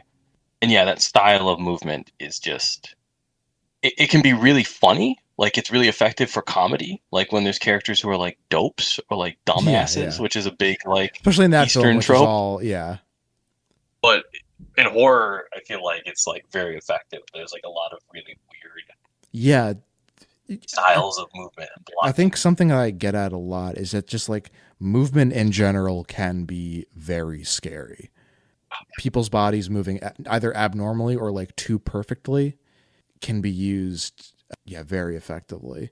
This may be one more deep cut. Sorry, am I cutting you off? No, go ahead. But I think it relates. But speaking of Silent Hill, which is also like a Japanese product, there's like one scene that I saw as a kid that like lives in my brain rent free, and it is terrifying because of movement, like almost entirely because of movement. If you haven't seen or played the game or seen look up if you can find the scene where a character named Lisa starts to turn. Oh, there's a scene with a nurse who just like stumbles across a room, and that movement, it's movement combined with like the a kind of music you would least expect to be playing in that moment. That's stuff that you can only get with like foreign production, where they just have, it's just a different way of thinking, it's a different way of communicating an idea. I don't know. It's just like it's like nightmarish to me. It's a very effective translation of what a nightmare feels like. Absolutely, yeah. At a certain point, it all turns into a nightmare, and it seems like the cult is generally preparing for something apocalyptic. And of course, like the crew just finds it as like, common cult babble. They know, they know where they are. They know what they're getting into, and they're just trying to tell the story and like kind of get the most out of it and leave, without creating too much of a bother. Part of also just like the general creepiness aspect of this film is in like the use of children and like where the children come from, and that's like that's like probably the most like controversial aspect of the cult, and like why they're probably the main reason why they're choosing to do the documentary. I think the context is that presenting their doc as if it is very respectful, but I Yeah, feel like we're supposed to get the sense that they it's an are. expose, It's an expose, yeah. and they're trying to get him, but yeah, they're trying to be very non-biased, as what Malik even says that in the beginning too, where he's like, it's a unbiased representation of what your community is. During the interview with the father too, like he does get very like pressing on certain issues about the cult. But before that happens, Lena, she starts to feel a little ill, and she walks out of the room, and she kind of just like goes around and explores. And remember, she's wearing the hidden button camera, so we get to see a little bit of everyone's point of view. And as she's walking around, she goes through the classroom. She kind of just like walks in. She's like, "Where's your teacher?" And then as she turns around, this woman is there, and she's kind of, I guess, like the father's number two in the cult. Like she's the secondary leader, but she's also responsible for a very important part of whatever is about to happen in the film. What's the line she says? She's like, "These children are great, but not as great as yours is about to be." And she's like, "What?" There is a main character. The main character isn't Malik; it's this other guy, Adam, and he's played by Fatri Albar. Yeah, as soon as Lena says that she's not feeling well, he goes to look after her. He has a camera too. He finds her in the classroom. Yeah, we get this weird, just like ambient tension starting to rise, and it starts to become apparent that the actual film crew is going to play a part in this upcoming ritual, it seems. What ends up happening is in Malik's interview with the father gets paused because a battery is about to die. And he goes back out to the car, replaces the battery, but there's also, and this is also set up at the beginning too, where there's he can see a monitor in the car. He has a view of all the cameras that are currently active. Lena's camera, Adam's camera, specifically, and the main camera, I guess, which they left in the room with the father, and the boom op guy, who's kind of just the most innocent bystander and everything because he's just the sound guy. And Yeah. I love his. Is this bias out? Is this bias? Yeah, he's just the innocent. He's just the innocent. It's just the handsome, the very handsome, smart sound man, which we all are. Just not afraid of anything. Can I say one thing before you keep going that I think is effective about this movie? Yeah, another thing absolutely is that you called Adam the main character, but the first time you watch it, I don't think it is super apparent who the main character is. Yeah, you think? Well, I think you thought like Malik maybe because he's like he seems like he's the interviewer. He's like the voice. He has the most lines. Like he's the one doing all the interviewing. He's pushing everything forward for the most part. Yeah. And he seems the most like even keeled. Definitely. And like serious. But yeah, I just think that makes it like I love especially in a horror movie where you're supposed to be threatened by. You're supposed to feel tension surrounding like a character's fate. not knowing who is important and who isn't, Yeah. um, But that's can make things more yeah. tense. That's kind of revealed of like what the main like substance of the whole film is though, because like as I said, yeah, Malik is getting like a view of all the cameras in action, and he happens upon this conversation between Lena and Adam, and they're talking about how she's pregnant with his child, but she is with Malik, which is this very like soapy kind of drama Yeah. that is added to this, and but it's not hokey or anything in that way. It's not like, you know, it's not cheesy. This is like, because it's just, first off, there's a through line at the end that has to do with all of that, and it's delicious. And Delectable. it's delectable.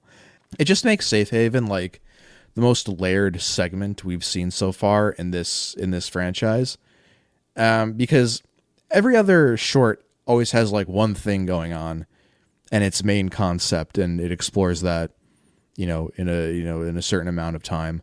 Where this, it's like there's multiple things happening at once, and it's also like edited like that too. Like we see Malik and Lena, we see Malik's view of Lena and Adam, but we also see that intercut with the security cam footage and also main camera, which is filming the father and the boom op, the sound guy character.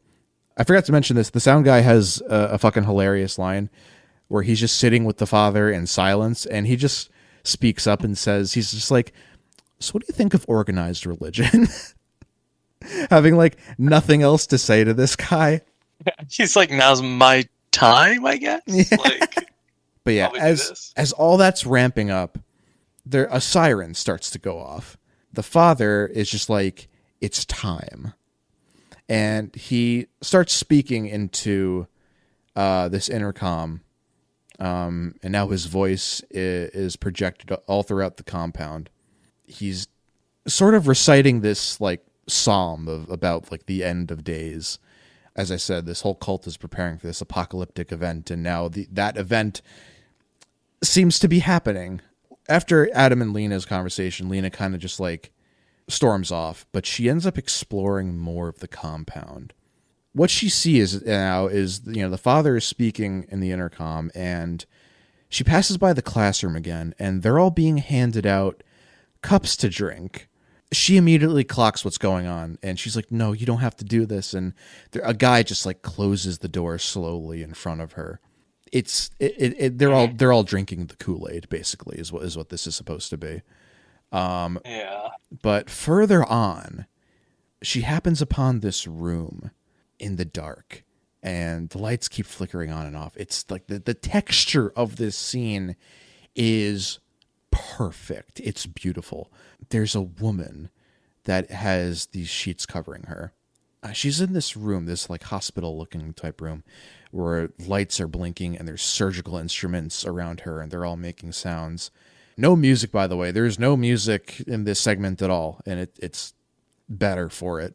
She lets go of the covers, and this woman just starts screaming, and she's in this like birthing pose, and she's like all mangled. It's gnarly. So yeah, everything's ramping up really quickly, and the father's getting to the end of his whole spiel. He undoes his shirt. He's basically carved into himself these symbols with the box cutter that was foreshadowed before.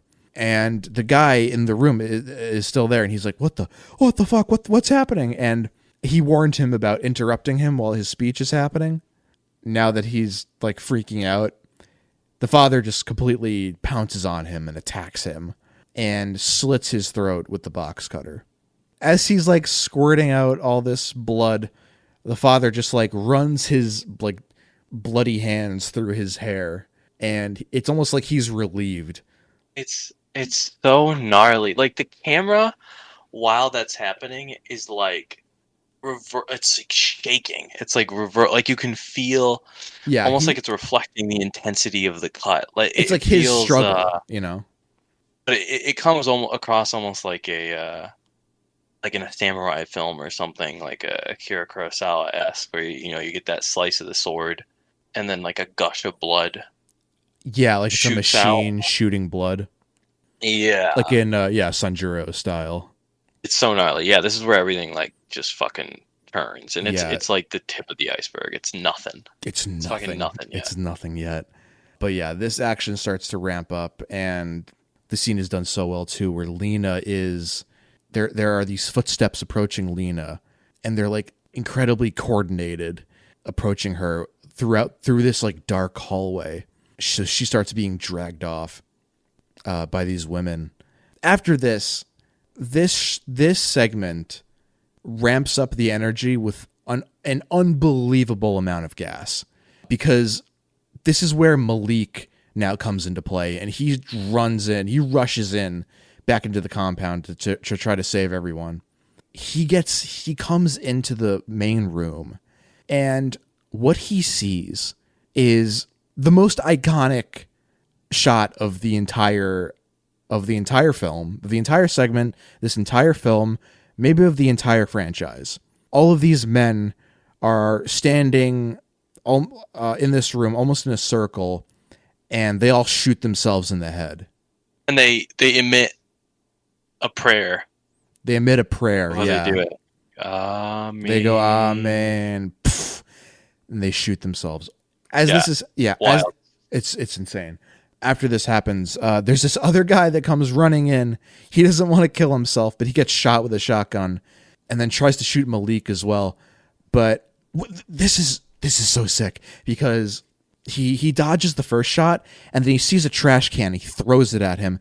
This scene right here is the most reminiscent of like what the general like pace and movement is like in the Raid films.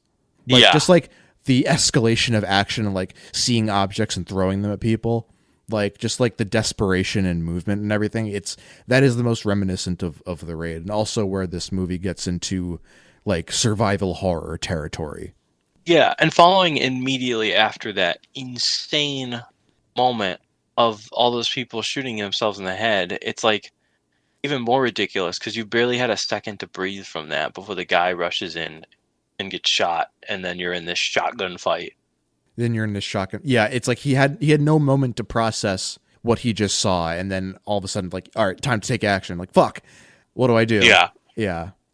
Adam then appears back, and he happens upon the room that Malik was just in, and the guy with the shotgun is now killing the rest of the guys that, execution style, that refuse to kill themselves.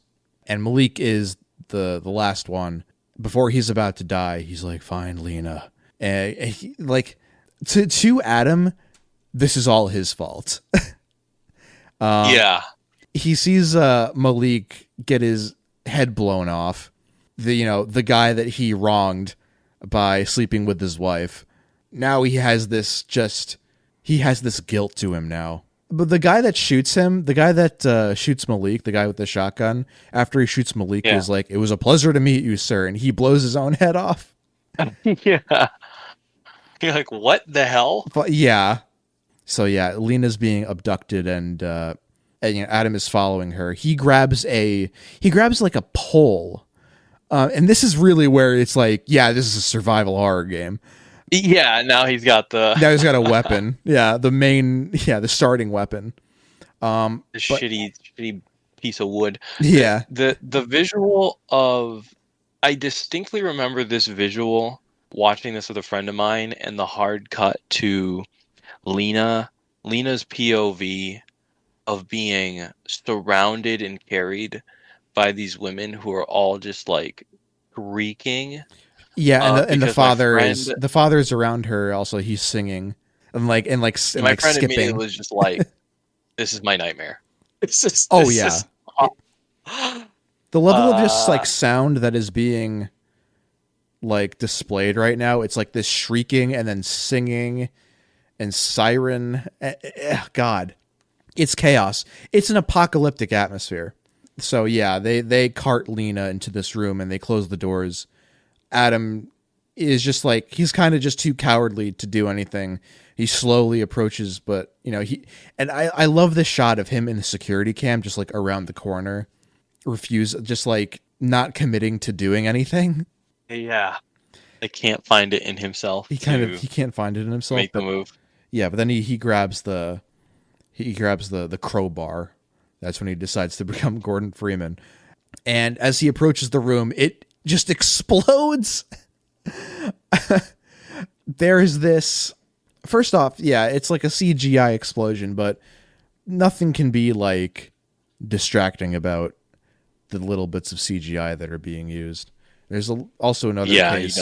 There's another case in a sec, but so Adam gets knocked back, and on the ceiling is this like he sees this like creature crawling by, which is fun. Like that's the thing that just like happens and never really comes back, but like it's just this like and this other thing.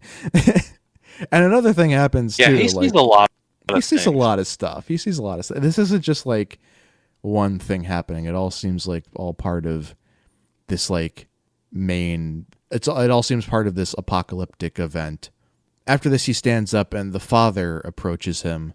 He's just in his like underwear and he's all like caked in blood. And he stands there and he just says he's just like laughing and he looks so happy, and he just says, "It is fulfilled," and he explodes into a pile of organs. And this is my most iconic shot, is him standing in that doorway covered in blood. Yeah, I might use that for the album art. After this happens, Adam rushes into the room. We also, this is the final time we see the POV of Lena, who still has, she's still recording everything. She still has this camera. There's all these like screaming nurses surrounding her and holding on to her super tight. And they all have they're all like ghoulish and have like milky white eyes. They're completely changed. They're pale. They're black. Black mouths. Black mouths, yeah. Black maws. And they're all shrieking. And Adam runs into the room and like he has to like tear them off of her.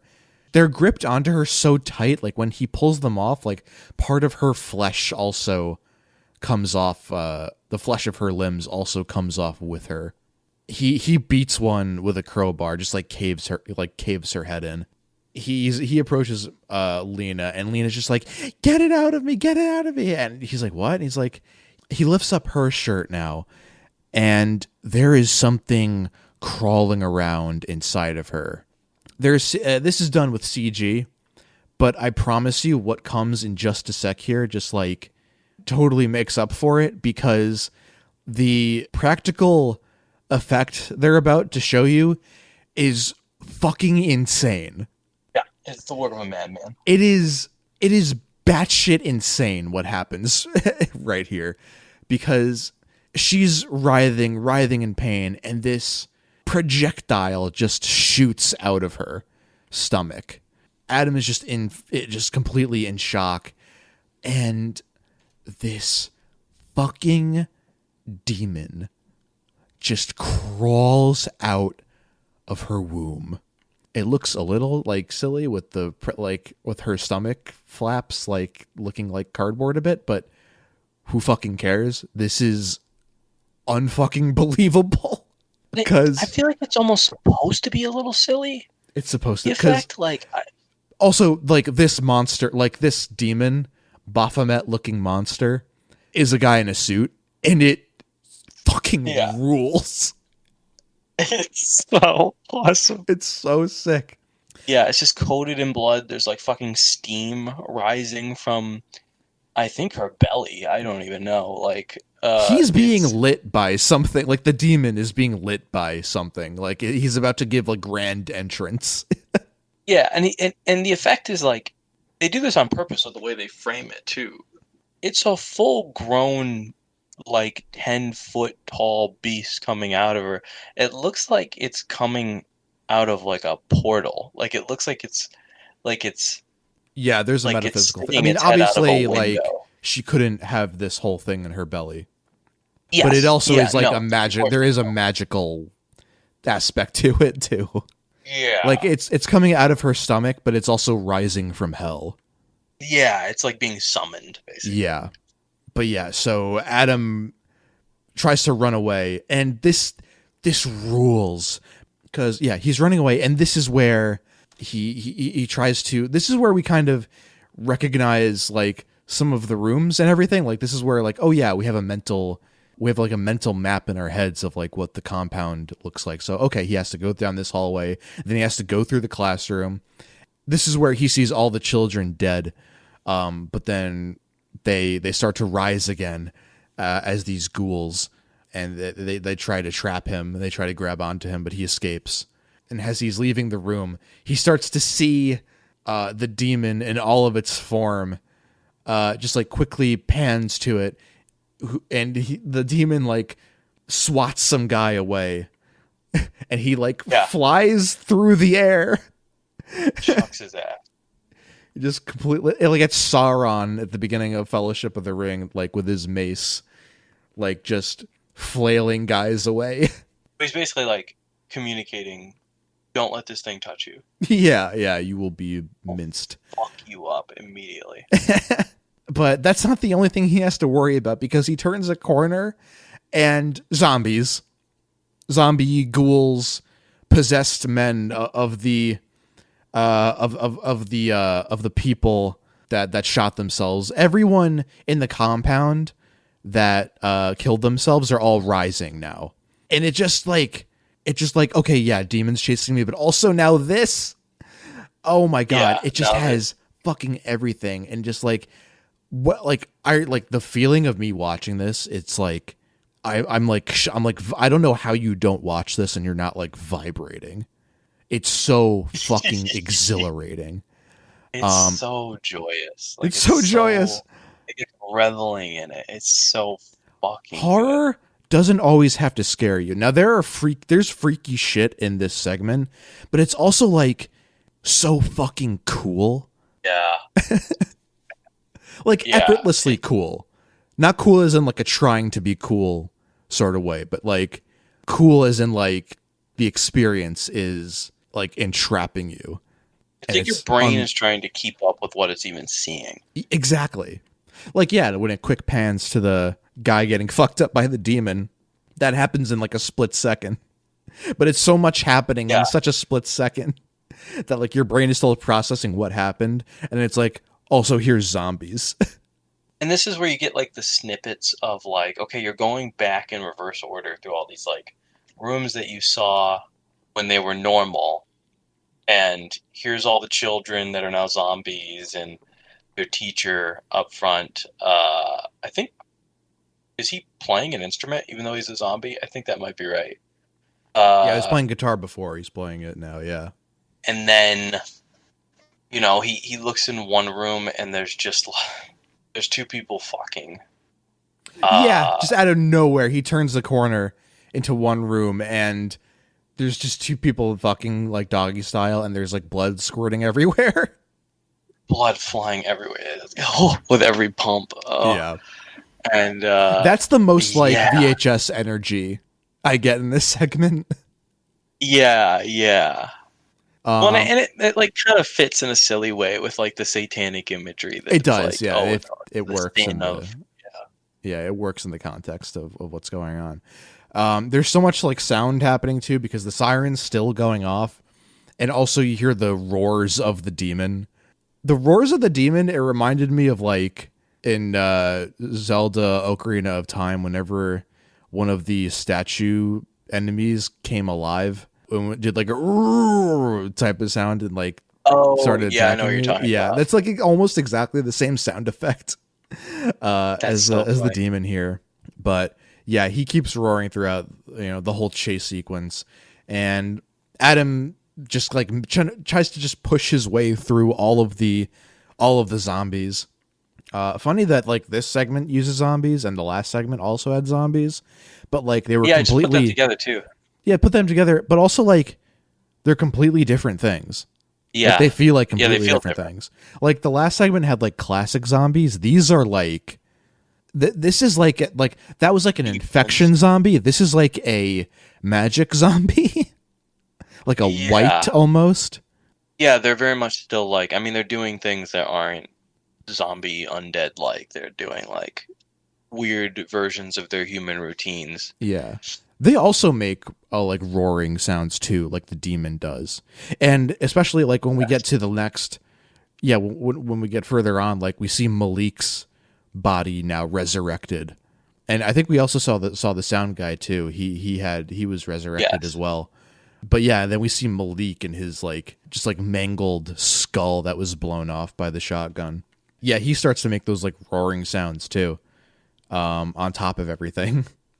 But he gets away from him and he heads up the stairs, he escapes the compound, gets into the car, starts to drive away, but the beast is still like on his tail and just knocks over the car.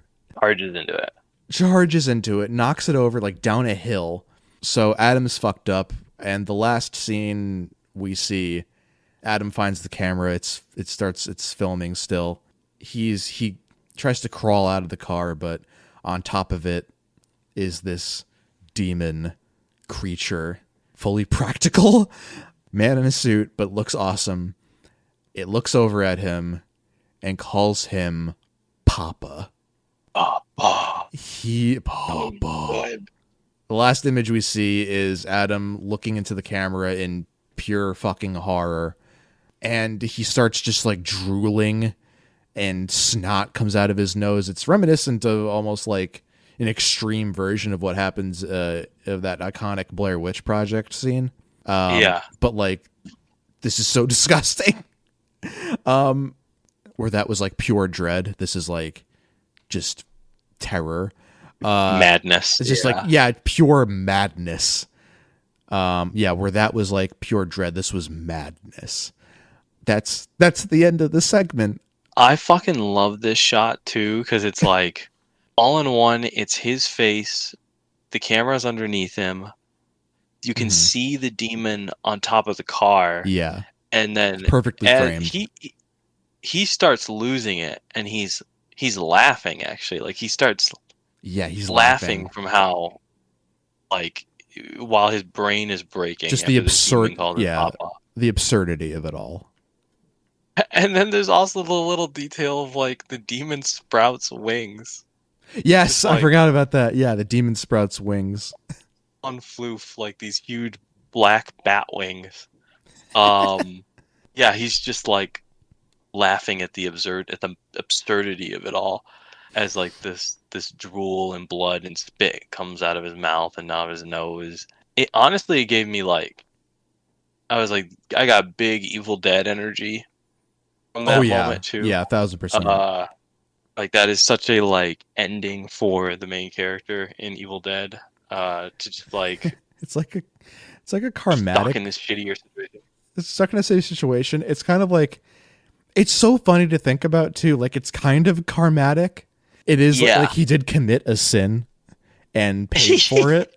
But like this is how like it's done. It's so unbalanced. It's so unbalanced. Extreme. It's like everyone gets punished. You got her pregnant, and it was Baphomet. You got pregnant. It was Baphomet, and now you have to take care of you have to take care of him. Oh my god, this was such an experience, and just like the movement of it all, how well it goes down, and how like amped up you feel while watching this, you'll never forget it.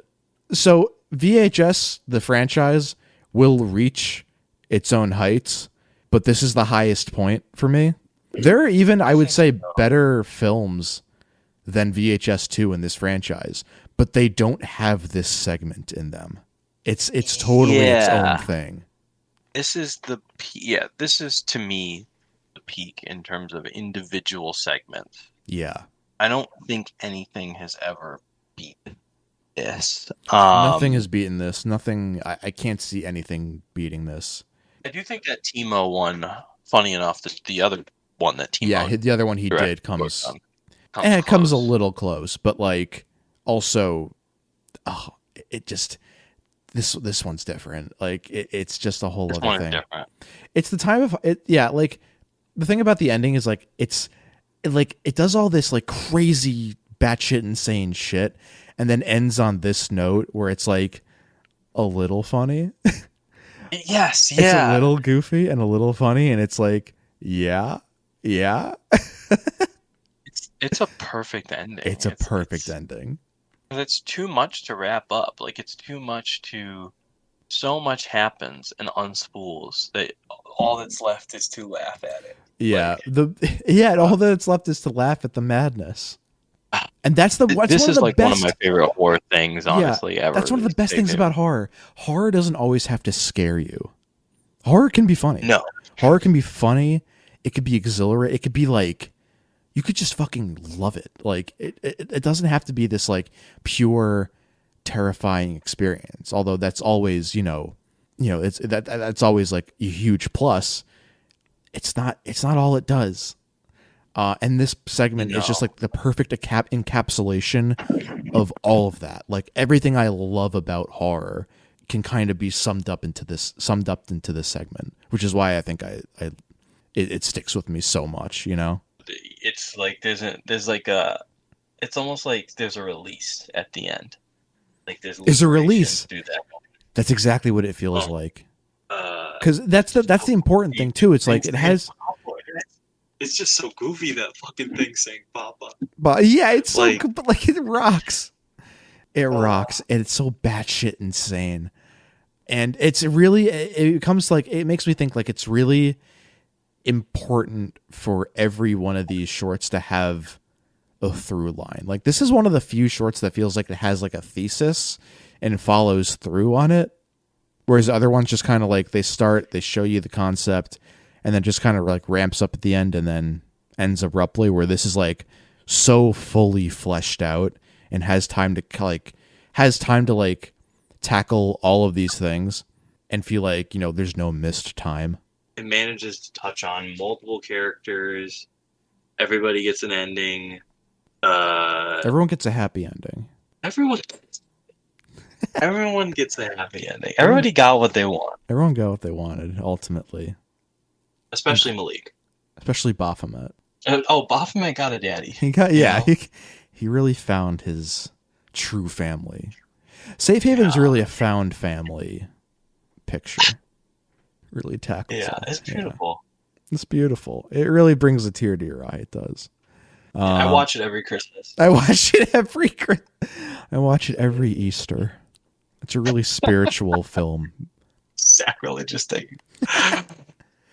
But anyway, so yeah, that's Safe Haven. After that segment ends, we cut back to the main framing narrative of tape 49, and like it cuts back, and it's like, oh shit, yeah, this is part of a bigger thing. There's things other than Safe Haven. Yeah, there's things other than this going on. Oh god, I can't wait for the next segment. I hope it's Safe Haven 2. I hope it's Safe Haven 2. I wish. It's funny because it cuts back and like the girl Aisha, she's just her nose has been bleeding throughout the film, but now like after she's watched, it's so funny. After she watched Safe Haven, she's dead. Like that movie drove her to madness and killed her, which is awesome. It was too fucking rad. It was too rad. It was too sweet. And Larry finds her, but there's nothing he can do. He watches the final tape. It's Slumber Party Alien Abduction, which is directed by Jason Eisner. What? Yeah, that's a funny name, isn't it? So this is a note I took. What? I just thought it was really funny. It was like this tape he finds that says watch. Oh yeah. Okay. It's like I feel like it would have made more sense if he put this in and this was Safe Haven. Yeah. Just because it's really funny that you go through these other ones, and then the one that they're like, You have it's to watch imperative this. that you see this, Yeah, and it's this just one.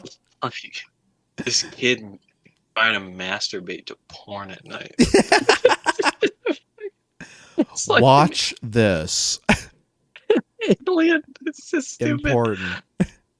So I think this, it's just a funny one to be like the ultimate. yeah, like the last segment to end everything on. It always has to be like I mean, it makes sense. This is the biggest like set piece. It has the biggest like set pieces out of, I guess like out of the rest of them. It feels like the most like block, but like the biggest things are happening in this one. Yeah, I guess so. Yeah, The biggest visuals, the biggest. It seems like the most expensive things happening. But yeah, this one's directed by Jason Eisner. He's directed a couple of things. Most notably, he directed Hobo with a Shotgun, which that came out before VHS 2. That was like 2007. And yeah, Hobo with a Shotgun. You talk about batshit insane. That's one of the craziest movies I've ever seen. Yeah, that movie is wild. That I saw that too early. I saw that Same. too young. I also saw that too young. It was on it was like when Netflix was just starting to do streaming. We had it, and now it's just like Hobo with a Shotgun. Here we go. Netflix put on. I'm like 14. I'm like the craziest shit back then. I mean, it had way more like films. Yeah, like Gonzo but then shit. they would pick up stuff from like the indie circuit and put it on there. But yeah, Jason Eisner did Hobo with a Shotgun. Also did a couple other films, including a feature film version of this very segment called Kids vs. Aliens, which I have not seen yet. It kind of, I'm looking at it right now, and it doesn't seem like a movie I'd watch, but it's funny. Like, I do like this segment. I do think this segment is entertaining. It's weird going from the last segment to this, based off, as I said, like, there's a gap. That gap is extremely wide, like especially between Safe Haven and Slumber Party Alien Abduction. But overall, I like this segment. Basically, the premise is it's a group of kids, and it's very like summery vibe. They attach a camera to this dog, and that's this dog named Tank. And that's the main, like, I guess like the main concept, at least the main gimmick of the shooting style. This is the first segment that has kids involved. If you watch this segment, you will probably hate children, because the children are very annoying in this segment until a point, and then you start to kind of feel really bad for them, no matter how annoying they are. But yeah, the dialogue is really annoying. The whole presentation of this one is weird. You have these group of kids. Their parents are going away, and their sister's watching them. And she brings her boyfriend over, and the kids play a prank on them. They shoot them with water guns while they're in the lake. And yeah, they're basically left home like alone. This is the one that feels the most like the previous VHS films, I would say. I think so. I think that's right. I think this would slot well in that one too. We get to they keep playing pranks on the sister. They interrupt her trying to have sex with her boyfriend. And they get really pissed, and they catch, you mentioned it before, but they catch one of the kids like jerking off to a movie while they're all sleeping in like sleeping bags in the living room.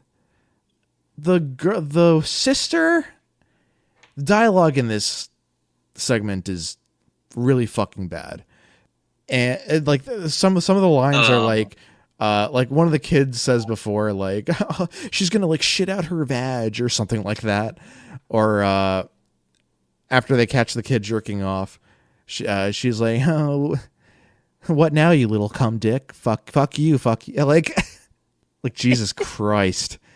Yeah, it's like really overdone. Yeah, that's the part of it that reminds me of the first. The first VHS, yeah. But things start to ramp up really quick because we hear this giant, like there's a siren in the last segment, but like this is like an like a foghorn or something. A giant like foghorn sound starts to happen, and lights start to the lights start to go out. They see these strange things through the door, and then all of a sudden they're all abducted by aliens. The alien costumes look sick, I think. Again, cool, like good practical costumes, good practical effects. Yeah, I like the look of them. I remember, it's weird, they look better than how I remembered them looking. Right? Yeah. In my head, I remember them being really cheap and kind of crappy looking, and that maybe being part of the point. Mm-hmm. But actually watching it, they're really freaky, lanky looking things, and their limbs are really they have like stretched and long, elongate in weird ways. They have long fingers. They have like claw-like. That's what gets me. Yeah, and they have weird, like open maws that the way their mouth is perpetually like grimacing and opening up is really weird. They have some real like Slender Man quality to them. Yeah, I love that Slender Man quality to them. I just love the sound they make too. I don't know if it's just the sound of their ship, but they all just like the sound is really. I feel like complements them too. I feel like the sound design of them does a lot of heavy lifting. Yeah, it's like when they show up, it's like they warp. It's like a revving up sound. Yeah, like the whole environment gets like warped. Yeah, the whole environment shifts. Yeah, so they have this dog and kid in like a pouch, and probably my favorite part about the whole of this whole segment is he's being carried away. All of a sudden, the bag that he's in starts filling with water, and that really got me because it's very claustrophobic, and yeah. That kind of terrified me a bit. That kind of implies they like live in the lake. Well, yeah, they first see them in the lake. There's a snippet of them when they're shooting the sister and her friends with water guns, and they go underwater, and there's one of them in kind of like within the murk a bit. So I think their ship is in the water. That was. Yeah, what I took from it. So they try to escape. They all get onto the dock. The sister, and the brother and the dog, and another one of the kids is there, and he's not responding. He's kind of like drowned a bit, and they're trying to resuscitate him. But at the other end of the dock, you see the aliens start to appear again, and there's this really good scene, I think, of this really good sequence of trying to resuscitate the kid, and while the aliens start to crawl their way toward them from the other end of the dock, and after that they all try to run away again. It's really just like heart pounding. So yeah, they take the dog. And he records basically the rest of the footage. He records the whole thing. They kind of run into the woods and they try to escape from the aliens, but the dog barks and they quickly find them. But as soon as that happens, there's police sirens that appear and they run toward the police. But that was all fake. And the aliens were making that sound from, I guess, their mothership, it seems. And yeah, one of the kids just gets abducted, and then the other kid and the sister go into a barn, climb up the steps, try to get into like the top like attic area of the barn. The sister gets captured, and then the kid and the dog are just there, and the kid the entire barn seems to have been lifted up as the kid just like ascends into the sky, and the dog goes with it, then is dropped. Similarly to the end of the Ride in the Park segment, the final shot is of someone falling to the ground and dying, and the final shot we see is of them in their last breaths. And in this case, it's a dog, which is extra bad. It's extra bad. Extra bad. Yeah, you see the fucking dog die. You see a fucking dog die. You see the fucking dog die, and yeah, it's super bleak. It's just like everyone gets abducted by aliens, the end. Still, like, the act of, like, actually watching this segment still is pretty effective. Like, it is still pretty, like, horrifying in parts. But, yeah, no, what do you think? Because I'm kind of in the middle on this one.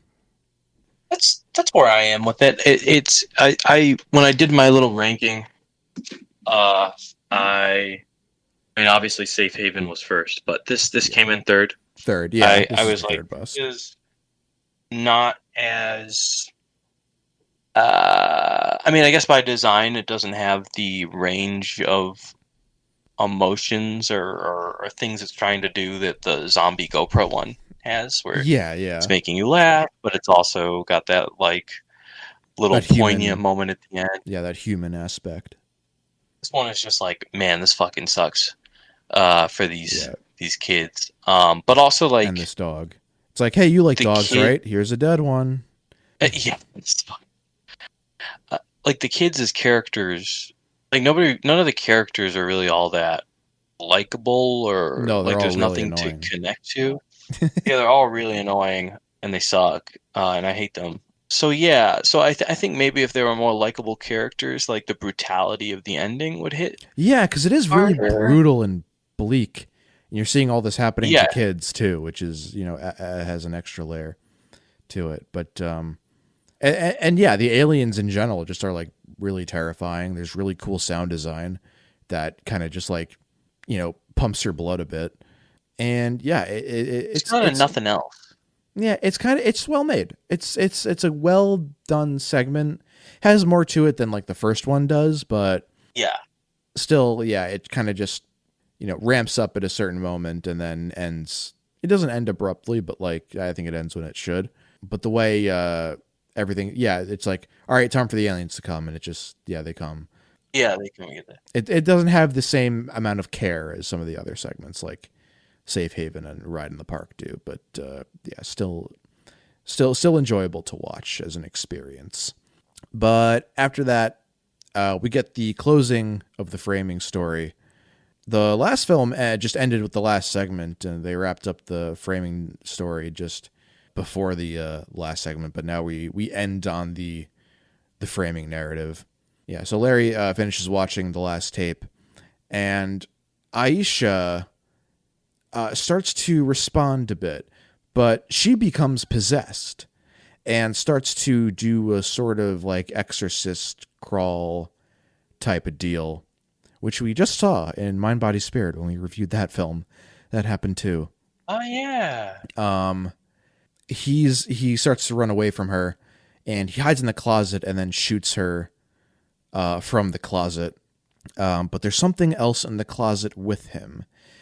It is the kid that they were instructed to find in the first place.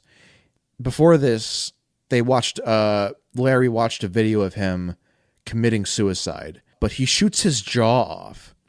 He doesn't die. He kind of just walks around.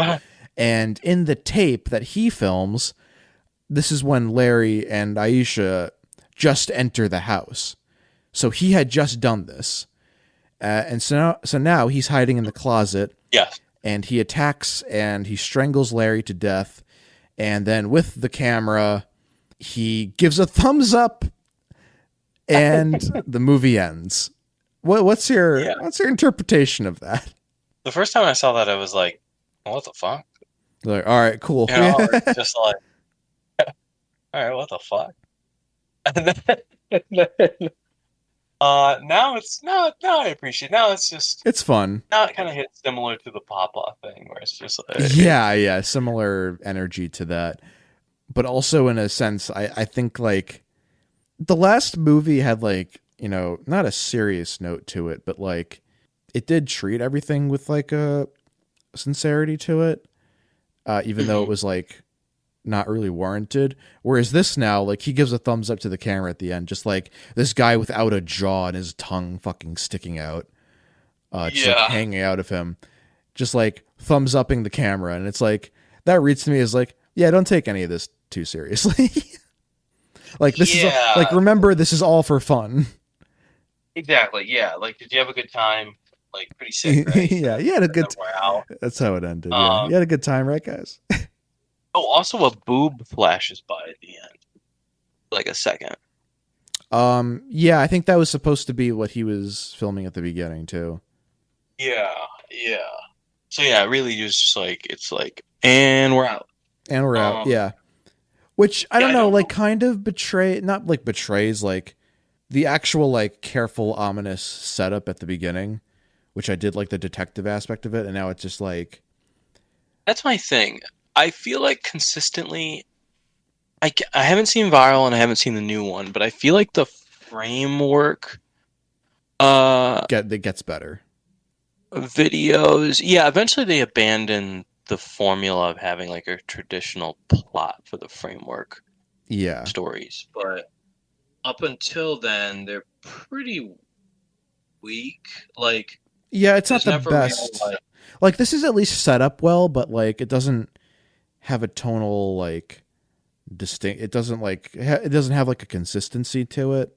it never feels like it like knows where it's going. Like, there's No. never it like is purely a vehicle for you being able to watch these VHS tapes, but beyond that, they never like they could have done something. Like, they clearly have like this little thread of like, okay, this guy has is connected and he has footage from the first movie. So you could almost even say like these tapes are part of that same collection of tapes Hmm. from the first movie. You're just seeing more of I them now. assume, yeah, that it's like, well, that's the thing, where it's like, does this franchise want us to think about all these films in the same universe, or is it just want us to be like kind of disconnected from it? And it's like, oh yeah, here's a short, and this framing narrative just for the sake of having a film. That's what's weird, is that the frame narrative feels like it wants you to, but then the movie doesn't care. Like, the Yeah, overall movie does not give a shit, and maybe that's for the best because it allows the films to just be about whatever they're about. Also, it does seem like there is a way to do both. It does seem like there's a way where they could give this frame narrative like an actual kind of creepy ending of some kind.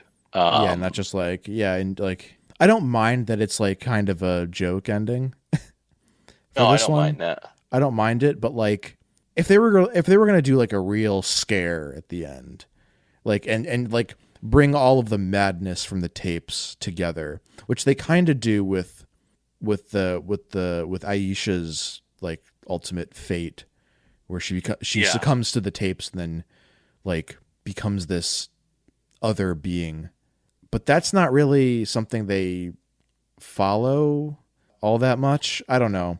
It's not consistent. It's just not consistent enough to really grab on to anything significant with. Yeah. Yeah. But overall, I like this movie's still very good. Like and it's definitely stronger than the first one. Yeah.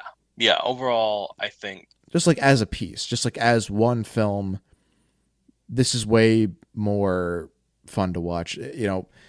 Obviously the safe haven segment, and we'll give our props to the ride in the park. Like the meat is in the middle Oh of yeah. it. Like there's definitely a meaty center to this film, much stronger than the first one. And I Um, I do enjoy the initial setup of the frame narrative. I do yeah, like, when I first saw it, I was intrigued by. I did like that as a nice little simple concept for like, oh, what's going on in this house? Like, oh, he has a pile of VHS tapes, and thought it was interesting that the main character was kind of this seedy detective. Yeah, CD like private investigator. Yeah, it still has a slight inconsistency, but the inconsistency gap is smaller. Much And more the only narrow reason, than, yeah. and the biggest one isn't because the others are bad. It's because the best one is crazy good. Is crazy good. Yeah, there's a gap, as I keep saying. That third segment just like outclasses what most of this franchise does. And it just becomes, it's done by, the filmmaking is just on a whole other level. And I think it just makes it work. And I think they know that too, because it's granted the most time. It has the most time to develop all of its, themes and everything, all of its individual characteristics, and it just feels like such a complete vision, Yeah. And it's like that segment alone is just worth watching the whole thing for. But Ride in the Park is great too, and and the first segment's kind of whatever, but Slumber Party Alien Abduction is also quite entertaining in places as well. Yeah, and everything's a good vibe too. Like the ones that I don't like as much are still like I could easily see if you had some beers and you're hanging out with the friends. Like this is a perfect movie for that, because the whole way through, it's like there's nothing that's like a bummer about it. Like you can't say that about any. Last segment's a bummer, at least on. Yeah, I guess the last segment's a bummer, but yeah, but not like an A24 film. Like there's a lot of horror movies now where close to that. Yeah, I can't recommend them that you watch them at any old time. Like this is a movie I feel like for the most part. I talked about it on that one episode how I watched We're All Going to the World's Fair with a couple friends, and that was like totally not the film to just like sit and watch with your friends. Yeah. I think this film, for the most part, is one that you could sit and watch with your friends very easily. It's a crowd pleaser. Even the parts are. It's a crowd pleaser. Especially if it's a crowd pleaser for horror fans. Oh, especially if they're into horror. If they really like horror, it's like done deal. Like, yeah, I mean, and the filmmakers, these are the right filmmakers to do that with too. Like this crop this crop of filmmakers is, I feel like, is stronger than the last one. Oh yeah, in this specific movie, yeah. I would say so. Yeah, definitely, yeah. So yeah, that's VHS 2. Long-awaited episode. Since the inception of this podcast, I've always been thinking about like, oh man, it's gonna rule so hard when we do VHS 2. And yeah, I'm not disappointed at all. Any other closing thoughts, or? It's all downhill from here. All downhill. No, it's really not.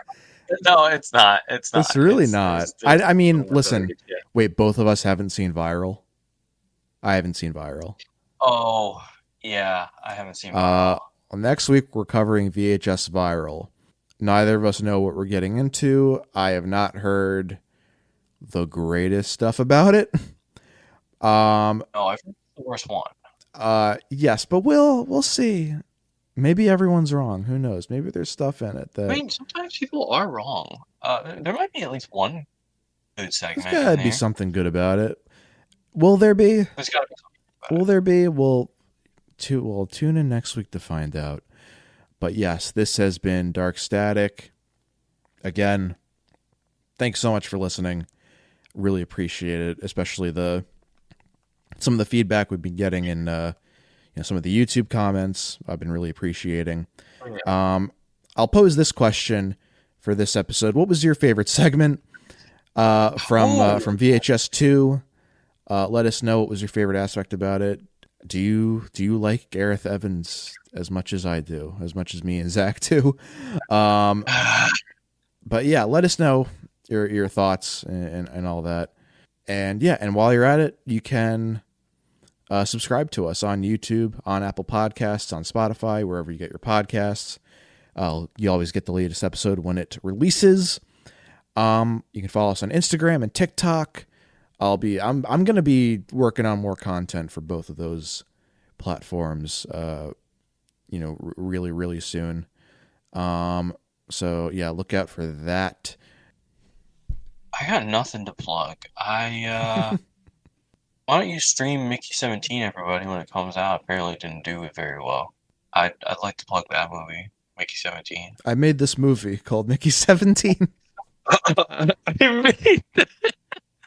made it of my work. Yeah. Starring Robert Pattinson, Mark Ruffalo, Toni Collette. No, I'm trying to think. Apparently, there's this movie called Weapons coming out.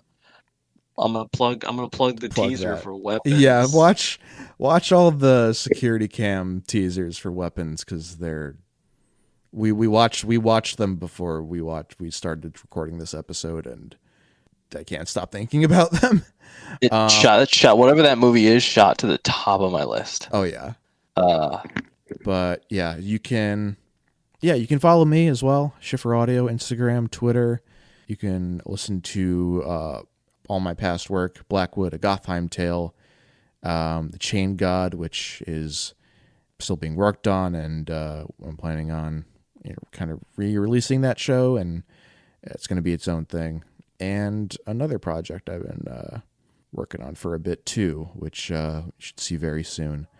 Those are all if you like immersive audio fiction based in mostly fantasy and horror. You're going to want to check those out. Torchlight Audio on YouTube is where you can find that. Or you can find the Chain God on Apple Podcast or Spotify. I also do writing. I write for a website, which I always fail to mention. I write for a hi-fi audio magazine called Major Hi-Fi. You can check out reviews I've done on various audio gear. Check that out. But yeah, this has been another episode of Dark Static. As always, thank you so much for listening, and we'll see you next week for VHS Viral.